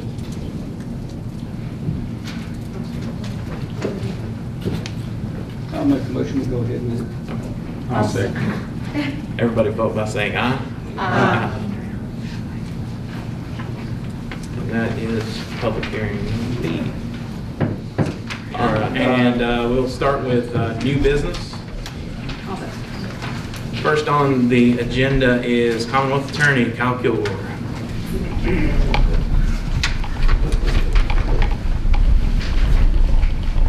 They just told me back there to be short-winded, so that's what I'm going to try to do. I appreciate your time. I know that we've had a hard time scheduling this. Mainly that's my fault, so I appreciate your patience. I was going to come 2 meetings ago and then last meeting, so mainly what I want to come talk about is my budget as we approach that time of year. I hope that this will, if you get any questions about it, it might be beneficial, clear things up. But the main point I want to make is when you're looking at my approved budget, you're looking at really 2 or 3, really 4 budgets together, and they come from different sources of funding. The largest chunk of that is from the comp board. That's all set by the state. The county's only responsible for the fringe benefits, and that's with every constitutional office, so that's just kind of how the state does it. To kind of zoom in on that bracket really fast, and again, that's the vast majority of my budget.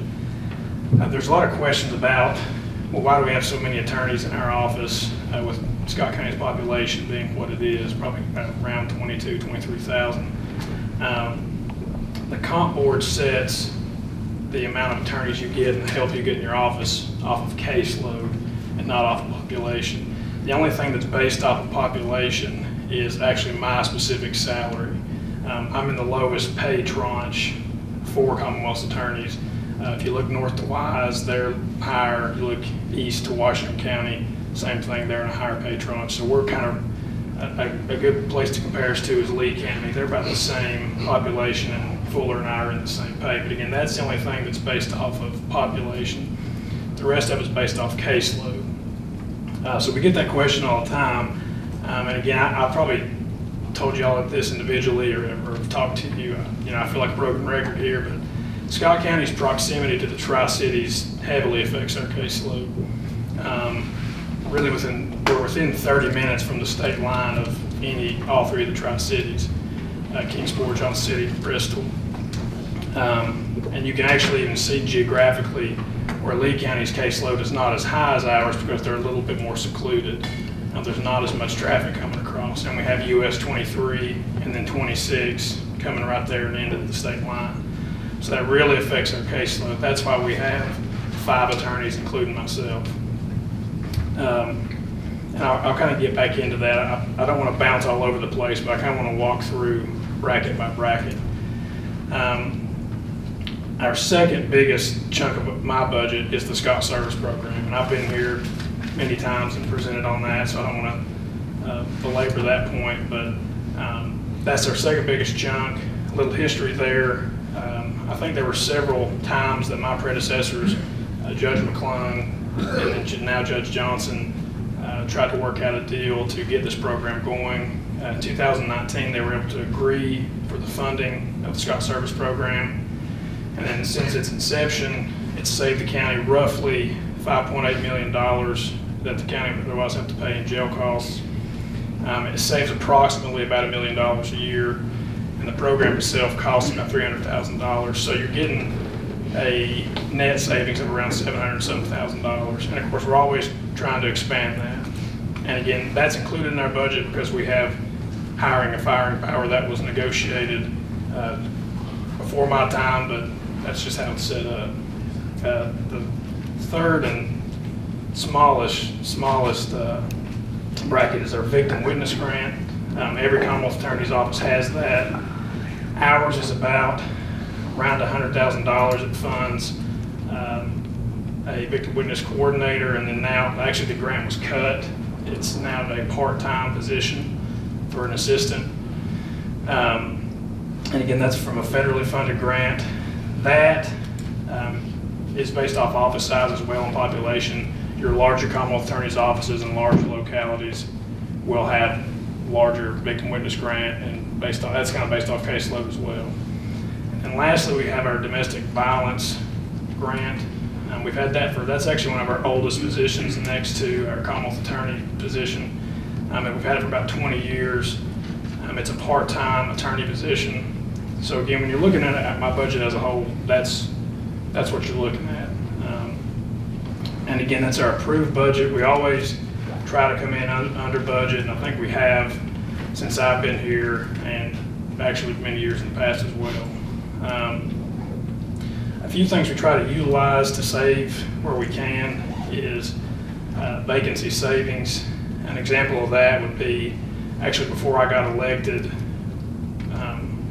when Scott Service was up and running, Judge Johnson went on the bench, and Dan Fellhauer, my chief deputy, served as interim for about 1.5 years. That was during COVID, so the special election got kicked back longer than it usually would. The county was able to utilize the vacancy savings of his unfilled chief deputy position to help pay for the salaries of the Scott Service Program. So anytime we can do that, we do. Another thing we try to do is for asset forfeiture. We kind of really just discussed that a minute ago. On the Kilgore property of no relation, we always try to, you can only use that pot of money for certain things. You can't actually use that for pay, but you can use it to buy office supplies and do trainings and things like that. And then we also do our own in-house collection of delinquent fines, costs, and restitution. You'll see larger offices will actually hire out firms to do that, and that kind of makes more sense with larger populations because they've got a lot more they've got to keep up with and collect. But typically your smaller offices like us will just do it in-house, and it ends up being the cheaper option.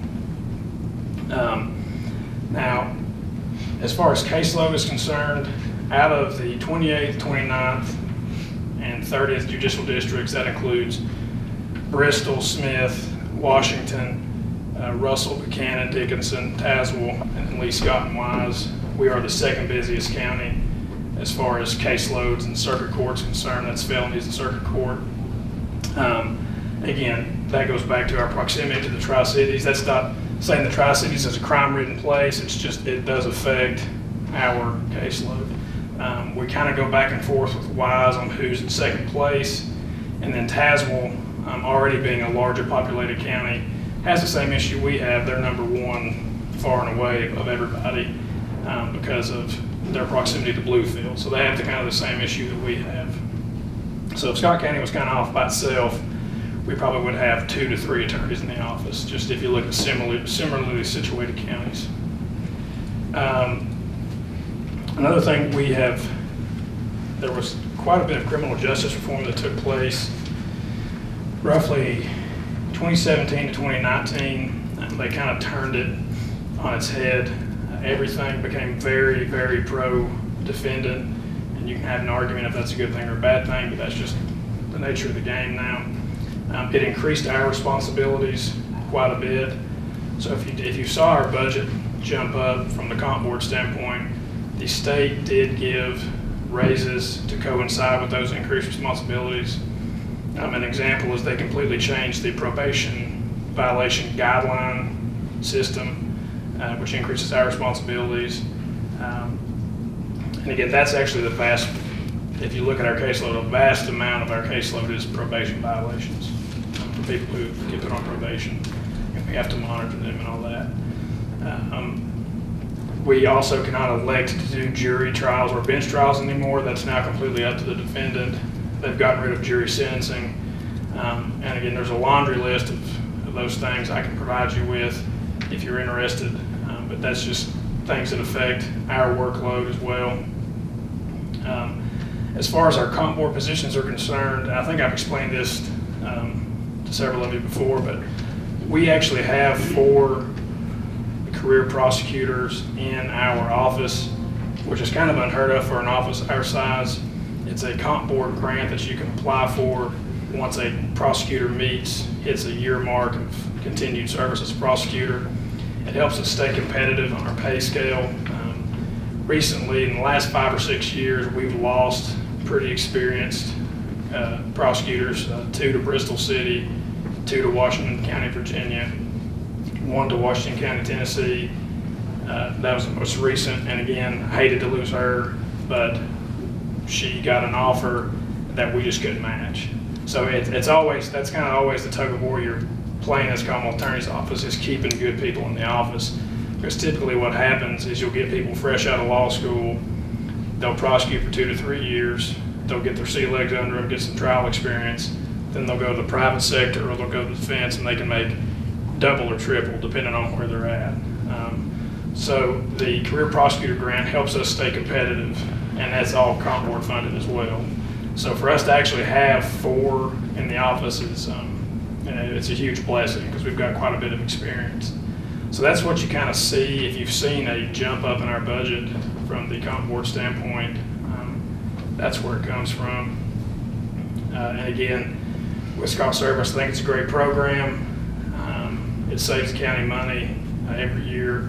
We always try to want to expand that, but again, that's the 2nd biggest chunk. 3rd biggest chunk is victim witness, and then 4th is our domestic violence grant that we've had.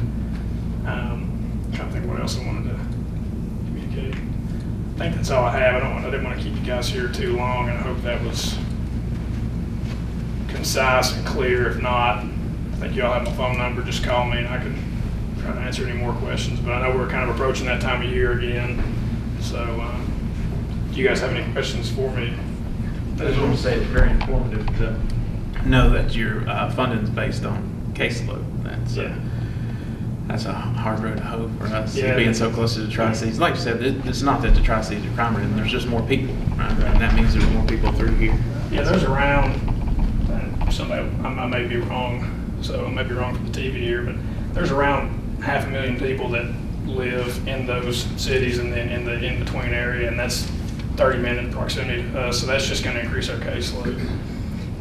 And the clerk, if I can say it right, the circuit court clerk, they're based off caseload as well, because our offices are pretty tied together in tandem. So, but again, it's all based off caseload. I appreciate the job you do, Kyle. You mentioned Kingsport, Glen Garden, and another thing we got is 4-lane going through here. These people have been told before by VDOT, it's the second highest traveled road behind 81 in this area. And there's a whole lot of stuff goes through here. So with that road with Tennessee, I can understand. Right, and then I've heard the judges talk about that also. Right, and as far as our law enforcement agencies that we service, Scott County Sheriff's Office, Weber City PD, Gate City PD, and the state police, they all can vouch for that as well. That's a pretty high traffic area. And then we just got a lot of people that we end up getting a lot of chases and things like that. People think, well, if I just make it to Tennessee, then I'm scot-free. So that happens all the time. And again, you can talk to the sheriff's office about that, or both our TDs. I did have a couple of questions. Something came up earlier today was the prisoner flow through the into the courthouse from the new Sally Port proposal. Do you have any suggestions on? I'm not an architect at all, so that's kind of outside my purview on what you can and can't do with the building. Maybe a suggestion would be to come and see the flow of prisoners. And again, and I think the county's tried to do a good job and done a good job of trying to address our problem with that. We held them in the jury room, and now we've got them in the Connex box. But again, I think really you kind of just got to see the flow of traffic. And again, I'm not an architect, I'm not an interior designer, I don't know how to do any of that stuff, but just to watch it and see would be the best bet if you have time. I know we're all busy, so, and nobody wants to come watch court either, so. You had mentioned to me earlier that you would be willing to talk with our trash committee on we've had problems prosecuting violators with that are maybe coming out of the area into Scott County dumping trash. Do you have any thoughts on that? Other than, and actually what's interesting, when I was dumping trash over in Manville, I saw a Tennessee tag. I don't know if he was a resident or not, but he had a Tennessee tag on his car and dumped his trash there. But other than maybe video cameras, I don't really know. I think really, and Bill will probably speak to this, I think it's more of an issue at the sites closer to the state line as far as people bringing over trash. I don't see, I only go to one dump, and I've only ever seen it one time. But again, as far as how you catch them and prosecute them, I think we need evidence. So I don't know if you invest in a camera system or not. I don't know what that costs. I don't know the data bank and all that stuff. That would just be something I would suggest. But again, that's just shooting from the hip. The other thing is residents, out-of-state residents living in Virginia that have Tennessee plates.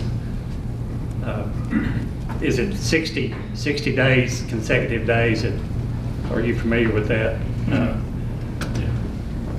The concern is they're not paying personal property tax in Virginia, but they're living in Virginia. Yeah, I actually talked to Ms. Tiller about that in the break. I think her and the sheriff and I are all going to sit down to try to get a game plan together for that. Because actually, when I first got elected, the sheriff and I have discussed that several times. Because it seems to be what's going on is people are keeping their Tennessee cars over here and not paying personal property tax on them. Thank you. Any other questions? I think we're good. All right, thank you. Appreciate your time. And again, I'm sorry for the delay. And just if you have any questions, just holler at me. Thanks. Appreciate you. Thank you. Mr. Chairman, just wanted to let you know during Mr. Kilgore's whole presentation, we were having technical difficulty with the YouTube. So folks watching on YouTube will not see his presentation. Matt got it going right as he was leaving the podium. And we're sorry about that. As I sounded done, that's okay with me. He may have it on that camera. We've still got a copy of that somewhere. Don't worry. Do it again. All right, we'll move on to the next agenda item, VCIN multi-factor authentication policy. And I believe that is on your tablets if you want to check that out. Frida, do you want to give us any background on this? Sure. This is Virginia Criminal Information Network. We refer to that as VCIN. We need to get this policy in place to ensure the security and protection of the information on that VCN terminal, and also to help the security when resources are connected to any Scott County, Virginia device. So the policy is on your tablet for you to look at. This has been reviewed by Ms. Kegley, and it was drafted by Mr. Bright and Ms. Bowen at E911.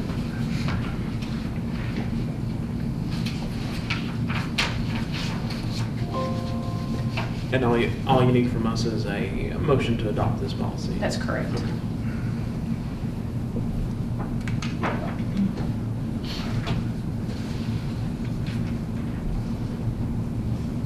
I'll make the motion, we adopt the policy. Do I have a second? I'll second it. All in favor say aye. Aye. All right. Point C, Scott County Housing Authority stipend increase request. Start, I'll let you give us some background on this one as well. Okay. Sorry. On your tablet, I also included an email that I received from Sue Smith, who is the Housing Authority Director.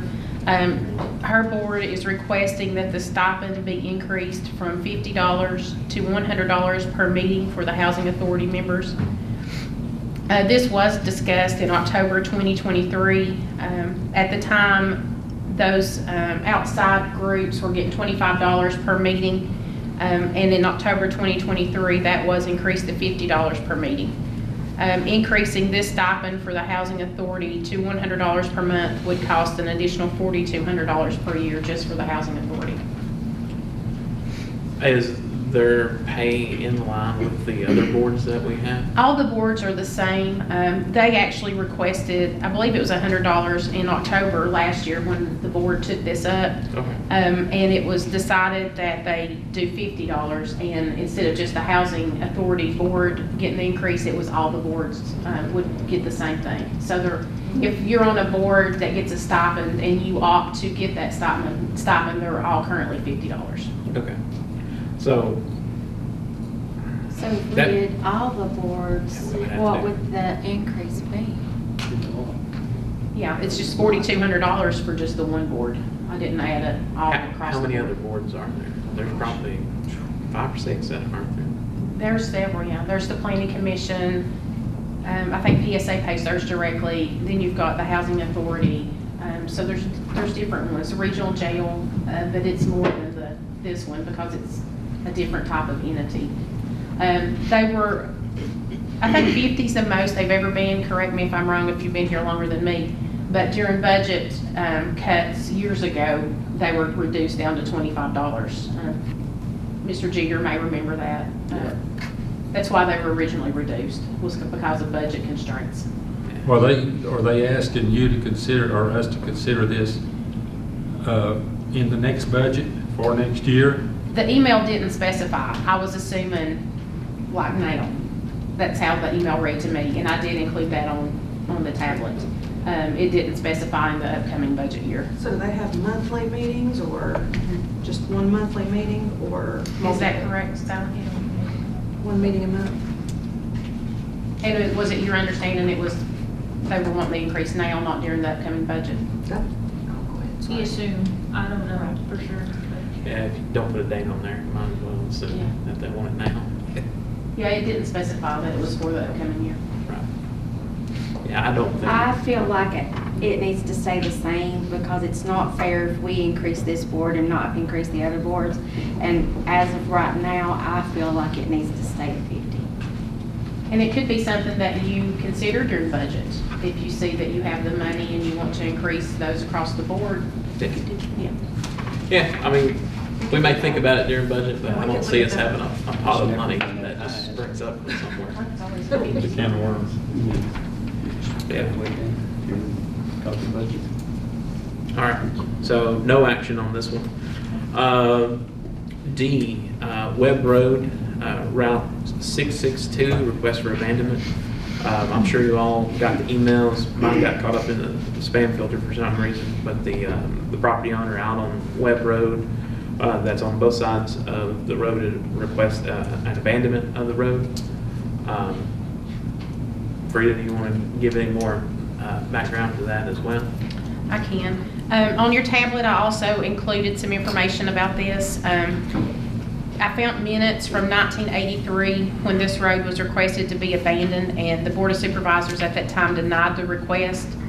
And that was because of some school bus issues. They used that road. And I also have pictures that Mr. Bricky took for me, the chief of Gate City Fire Department.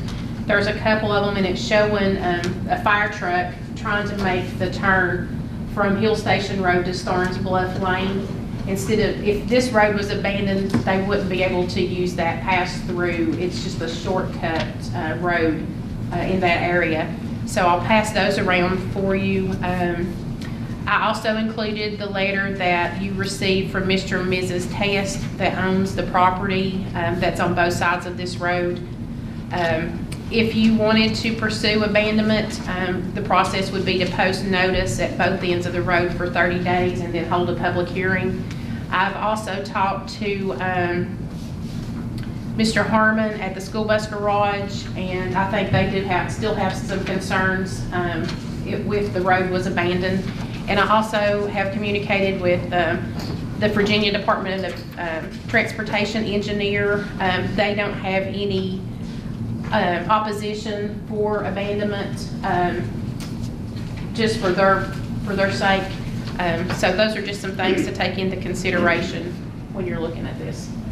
I've got some calls on that road, and the people that got the property out in there that uses that road, the farmers use it, and the school bus uses it, and they do not want it closed.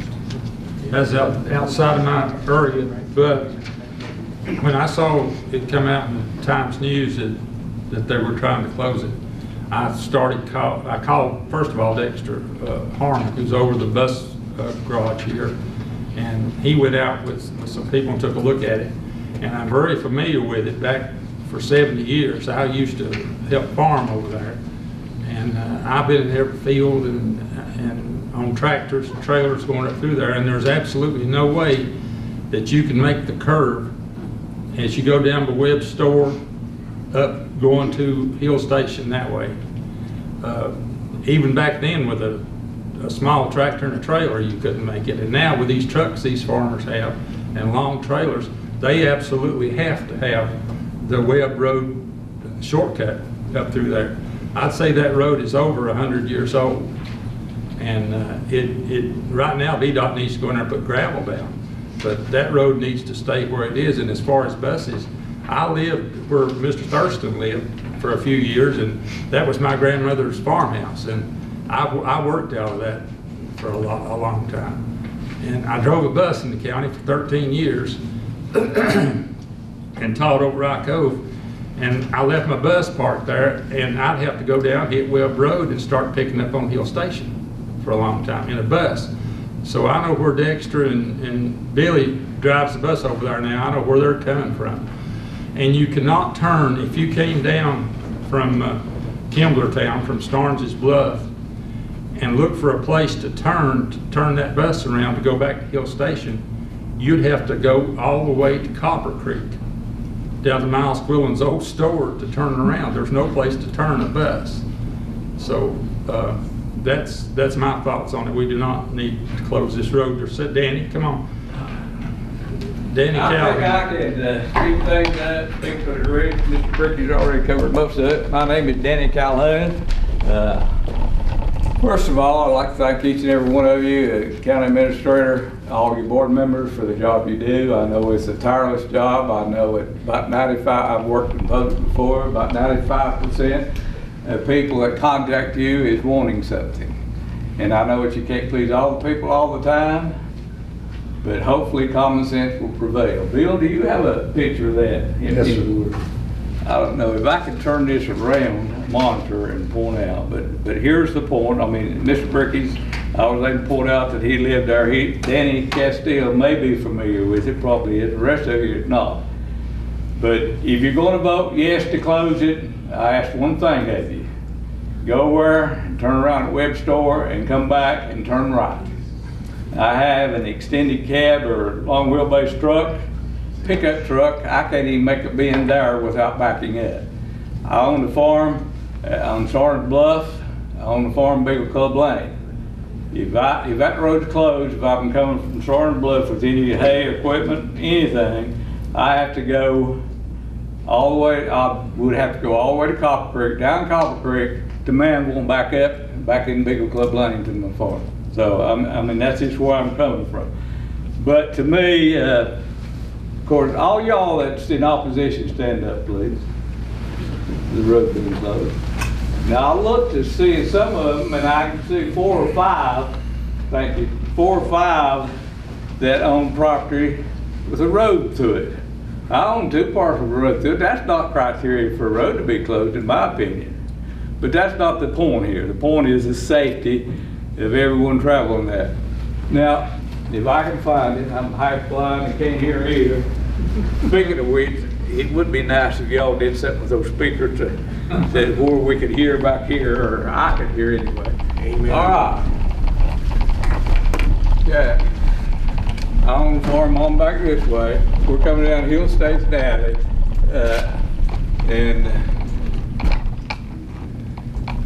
well, I'm disoriented, I guess, here. Right here is Webb's Road. And yeah, but where's Webb's store is what I'm looking for. 226. Over to your right, the big house down there, it's over the land. Okay. Right here. All right, so I want to look at the other way. So here, I'm coming down Hill Station Alley.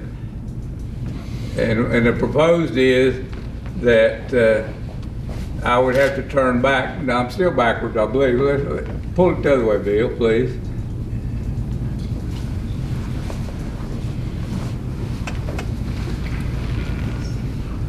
Do you want where it hits the road on the upper part? If I'm coming down, I would have to turn right onto this. Okay, if I'm coming on down here, this right here, you can see how sharp this curve is that I would have to, instead of being able to shoot up through here straight, you can see there how straight that is with a tractor and trailer or a big truck or whatever. The school bus, I'll ask Bill in a minute about that. But right here, you can see how sharp that curve is. Right there would be 90 degrees. That's close to a 45-degree cutback. This road is coming around a curve here, and then it's starting out a pretty good incline, and coming up here is an incline if you going to even go straight ahead. And you've got to really stick your nose out there in order to see the road going on down and back up toward Buck Jones's and all. So what the deal is, if you voted yes, that will create one of the most hazardous intersections in Scott County, because there's no way that even in a car you will go over the other lane to make a turn even. Danny, that's probably a 75 to 100 foot drop there too. Oh yeah, and it's well, I looked at that day. I thought maybe you've driven a bus. I thought maybe a bus might even bottom out. I don't believe it would, but it would be close to bottoming out to try, making that curve back there. Well, when Bill went over and looked at it, well, Bill drives a bus, that bus, and presently I don't think there's a student lives back that way, but we don't know when there will be, and we don't know what the bus route might be from time to time, because those are like everything else. Numbers are dropping and all, they change the routes.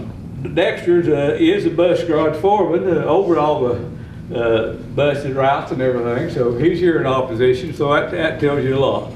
But the main thing is, if you don't know and thinking about voting yes, please go over and don't take my word for it. Take your own word for it. Turn at Web Store and go back. Just be careful. Watch the intersection. Thank you for your time. Thanks. And there will be children later on out there that they will have to pick up. And just to clarify for everyone, if we did want to abandon this road, we'd still have to have a public hearing. This was just a discussion on whether or not we should pick this up. But it sounded like we should not, as a board, pick this one up. Would anybody be opposed to that? We need a motion to do that, so. No, you just don't go forward. Yeah. Okay. Just We just won't go forward with it. I see the road needs some of the brush cut out from it. Right. And And it needs gravel. I did drive the road, and it hadn't been maintained. And I will send in a work order to get some gravel and get those right-of-ways cleared out. Get it paid. Maybe next year. get on the 7-year plan. All right, with that one. Oh, sorry, I'm sorry. Hi, I'm Dr. Donald Thurston. I have the dubious pleasure of owning Webb Store, and I'm the first house there, 226, and it's suicidal to go to the stop sign and try to go up that hill. You cannot come in from the right side and make that maneuver. You have to go over to the left side of the road and try to turn and hope no one's coming forward. And furthermore, at the end of the day, as the sun's setting, you got the sun right in your eyes as you come over that crest, and you can't see. So from a safety point of view, from a logistics point of view, and from a historical point of view, keep it. Now, I owned a farm in Honeacre. I owned a half mile on each side of the road. You know what I did?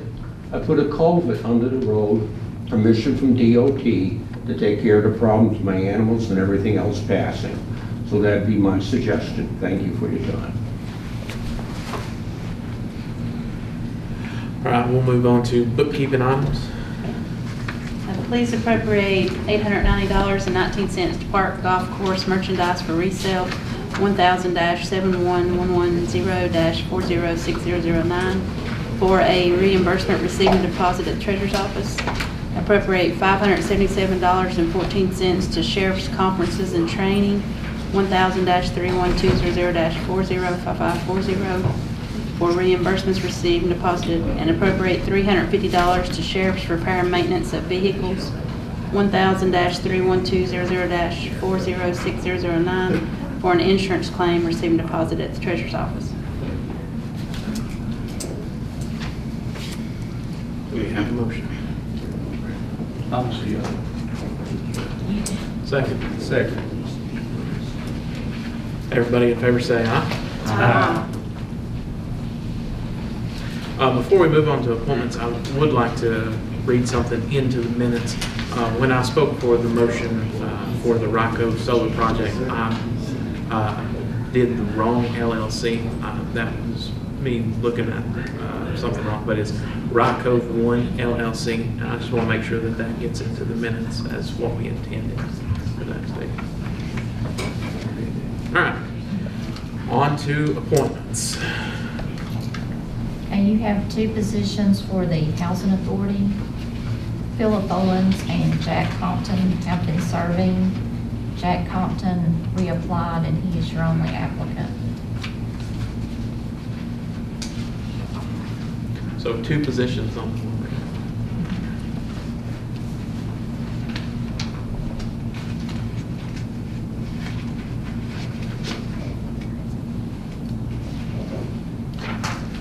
Does anyone want to nominate Mr. Compton for the... I'll nominate Jack Compton. I'll make that motion, nomination cease to go back to commission. Everybody vote by saying aye. We need a second. Oh, second. Now everybody vote by saying aye. Aye. Opposed? Motion carries. Still need one more. Yeah.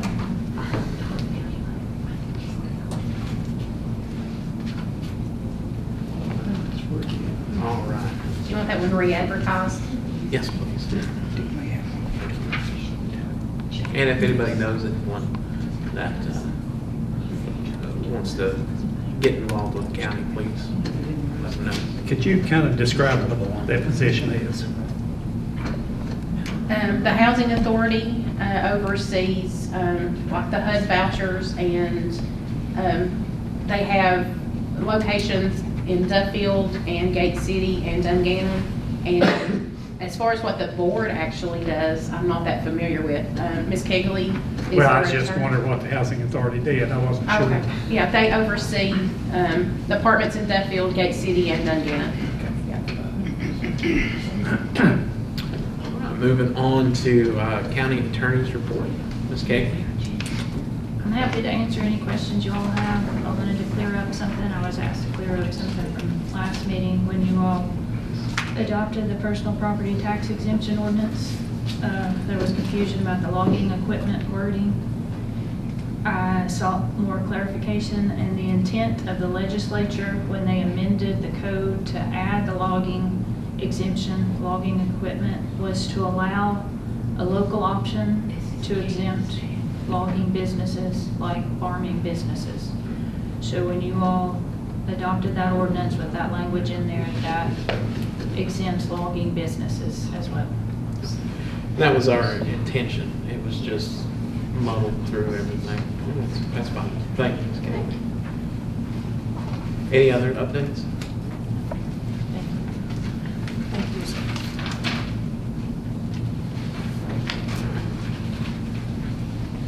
It's good to hear that logging equipment and farm equipment will be here. What about the utility trailers was on that also? So it's gonna be taxed. I don't think we have any authority to. That's under the Right. DMV, right?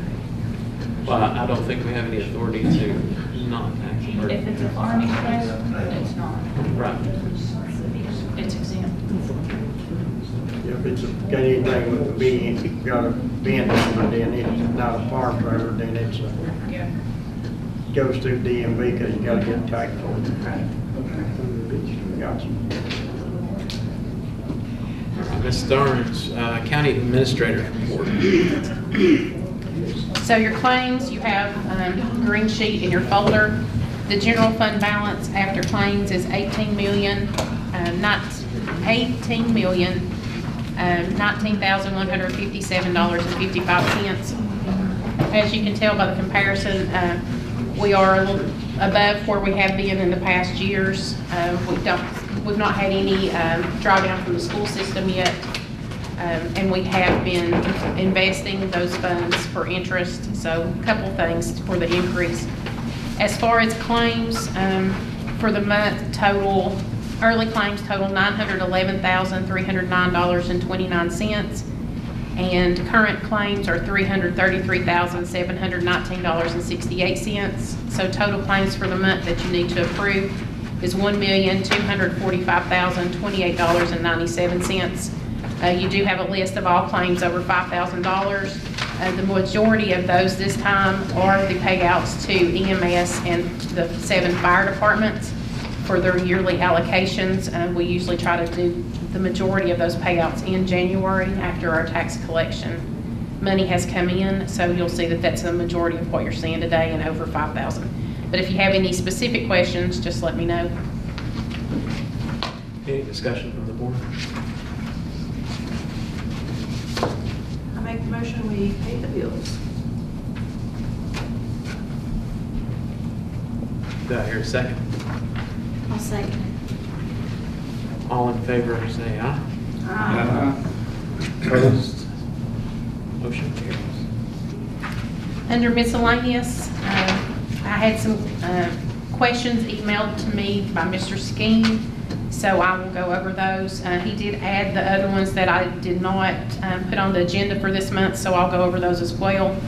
The first question was update on meeting with legislators, Kilgore and Pillion, and goals for the 2025 legislative session. So on December 13th, county administrators and the city manager for Norton, as well as board chairs from Lee, Scott, Dickinson, and Wise in the city of Norton, had a Zoom meeting with Delegate Kilgore and Senator Pillion. Each county and city took turns speaking about their key concerns for the upcoming legislative session. Each locality faces very similar concerns. Our top concerns that were mentioned during the call were unfunded mandates and budget items that require a local match, funding for school resource officers, funding for fire and EMS, help with the cost of early voting, cell towers to fill coverage gaps, legislation to allow counties to have a 1% additional sales tax by referendum, and support for developing workforce housing. The Scott County Board of Supervisors authorized a letter to Governor Youngkin in September. That letter was sent to Delegate Kilgore and Senator Pillion as well, and that listed what you all decided were your priorities when considering the upcoming draft budget, which has now been released by the governor.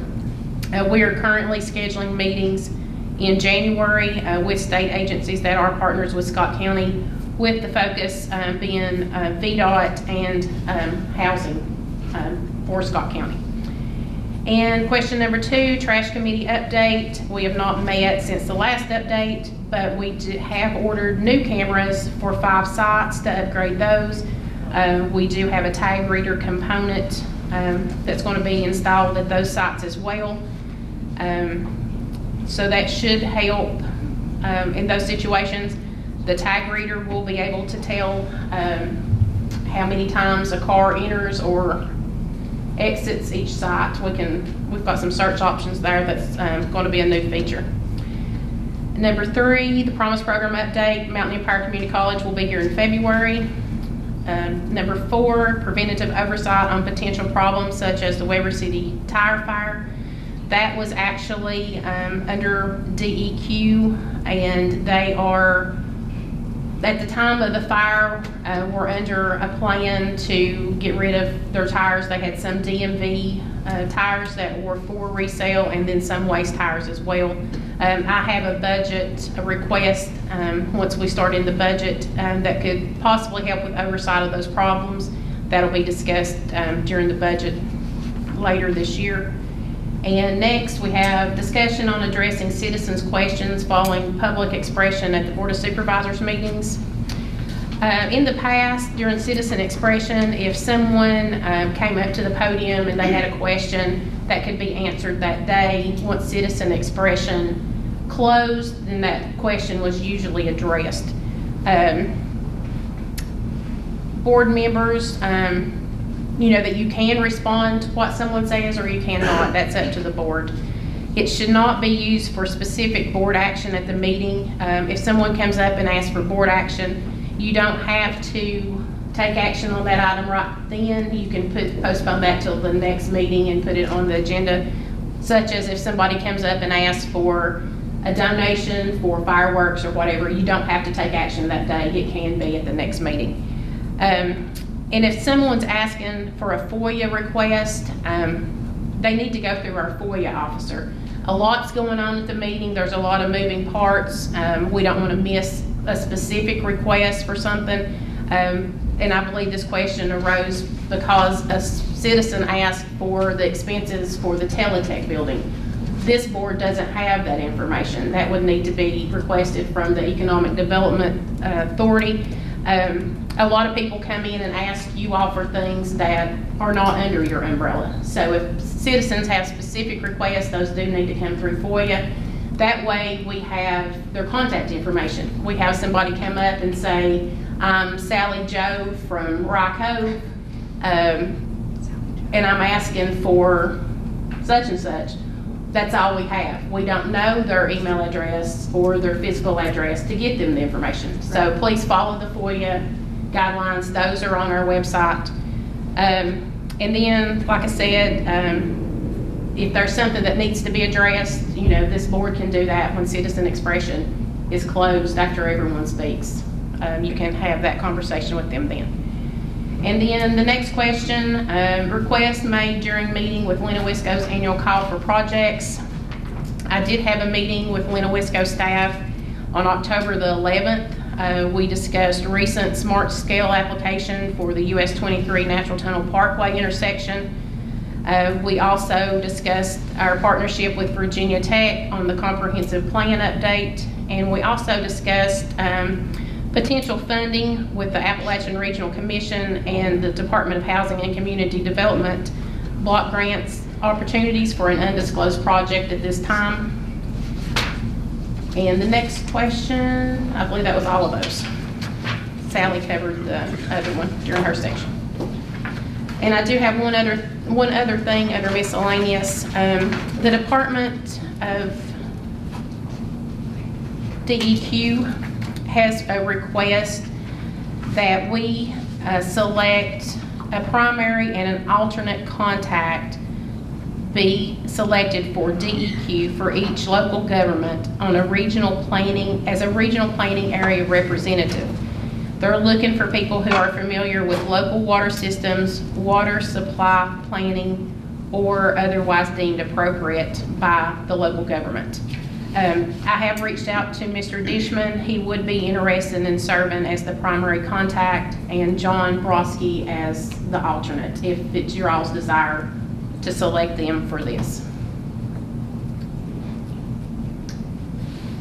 Need a Need a motion for that? If you all are in agreement to put them on this planning committee, then yes. I'll make This a is the motion. first time this has ever been done on the local and regional water supply regulations. I'll make a motion that Mr. Dishman and John Broski be put on the DEQ committee.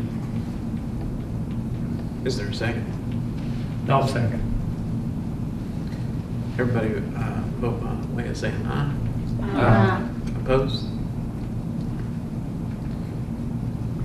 Could I add one thing to what Frida said about the meeting with Todd and Turi? I was there and asked about disaster mitigation. Now, I was not talking about money to come down from the state to take care of a hurricane. I'm talking about what we need in the future. We've talked in Winnewisco and we've talked in here about needing generators and that type of thing for the future, snows or whatever happens. And Todd, and correct me if I'm wrong, Frida, he said that the governor had gone beyond what the House and Senate wanted to ask for from the federal government. And they're waiting for that to come back, correct? Right, and we can put in mitigation projects. Myself and Bill and Mr. Bricky, Mr. Ricky, Jeff Bricky, are working with FEMA for mitigation projects, and generators are one of the things that we're discussing. Okay. So there is mitigation money as well as money to cover the cost for what disaster expenses we've already incurred. Okay, those people going to Richmond might bring that up there. And the other thing, if you would, when you go to Richmond, find out about the natural tunnel money. The $4 million is supposed to come down for the swimming pool. They are working on the design phase of that currently, so that is moving. Okay. And Mr. Dishman has asked for the property down at Moxon Gap to go to the water department, ESA. I don't know if he's made that formal request yet or not. You know, Darrell? I don't know where he has it. I know he mentioned that. He mentioned it, but I don't know. So that's another thing you might ask when you go up there, when you meet with VDOT. Seems like everybody gets that piece of property. Yeah. And they don't want to give it up. It's the problem. Is that the one right there where the state shop was? Yeah. Where the trash cans used to be? Right. The county has formally requested the property where the waste site was. Right. We've asked I for was that. wondering if County they has. ever made a comment or you ever heard anything about I that? haven't, but that has been formally done for that section. We didn't request the whole property.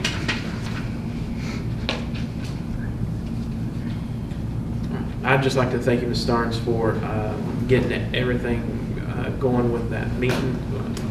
We were able to kind of lead the way, I think, with the discussion with Mr. Kilgore and Senator Pillion, and I appreciate you for setting that all up. You were the primary person setting all that up, right? Yes, correct. And it benefits all of Southwest Virginia, all of us down here on the tip, so I really appreciate that. Thank you. I did have one other question. On the budget report, the blue sheet that has starting budget and then usage, that first column, does that come from the Commissioner of Revenue? What blue sheet? It's a year-to-date budget report. It's got the budget, then tracks over time, year-to-date utilization. The last column is percentage of usage. Does that first column, does that come through the Commissioner's office? That's all your revenue from your taxes, tax No, rate? that comes through my office. Okay. The estimates are, The estimates. the estimates come from the Commissioner's office, and then I put them into the budget from our office. That's what. Because We don't collect 100%, so we don't budget 100%. Some of it was over 100, so I'm assuming that she's collecting more taxes than You mean she Kevin? projected. The personal property is the one that is showing over 100%. Real estate's at 91, I believe, 91%. Yeah, it's high rates. That tells me that the commissioner's office is doing some things positive. Is that the commissioner or is that Kevin? Well, I think it's, do you want to comment on that? You can see an increase on her machinery and tools. Yes. And the delinquent. Yes. Those are direct from her office. Yep. Sending out 762s. That hadn't That's been what I out thought it before. was. Yeah, but you'll see those, her efforts on the machinery and tool side, if you look at that budget. Yeah, we appreciate that.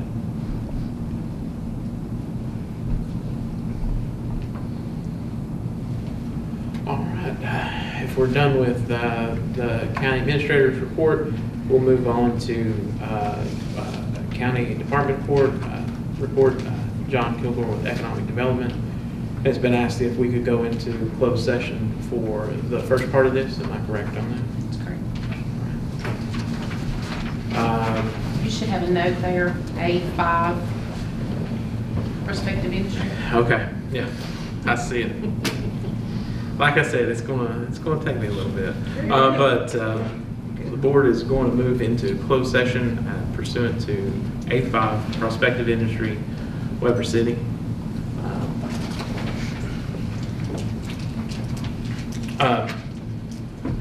Do we have a motion to go into closed session? I'll second it. Second. On a motion by Darrell Jeter, duly seconded by Michelle Glover, this board hereby enters into a closed session pursuant to Virginia Code Section 2.2-3711, subsection A5, prospective industry, Weber City. And if y'all want to take, well, I think John's got us on a time crunch, so let's, never mind.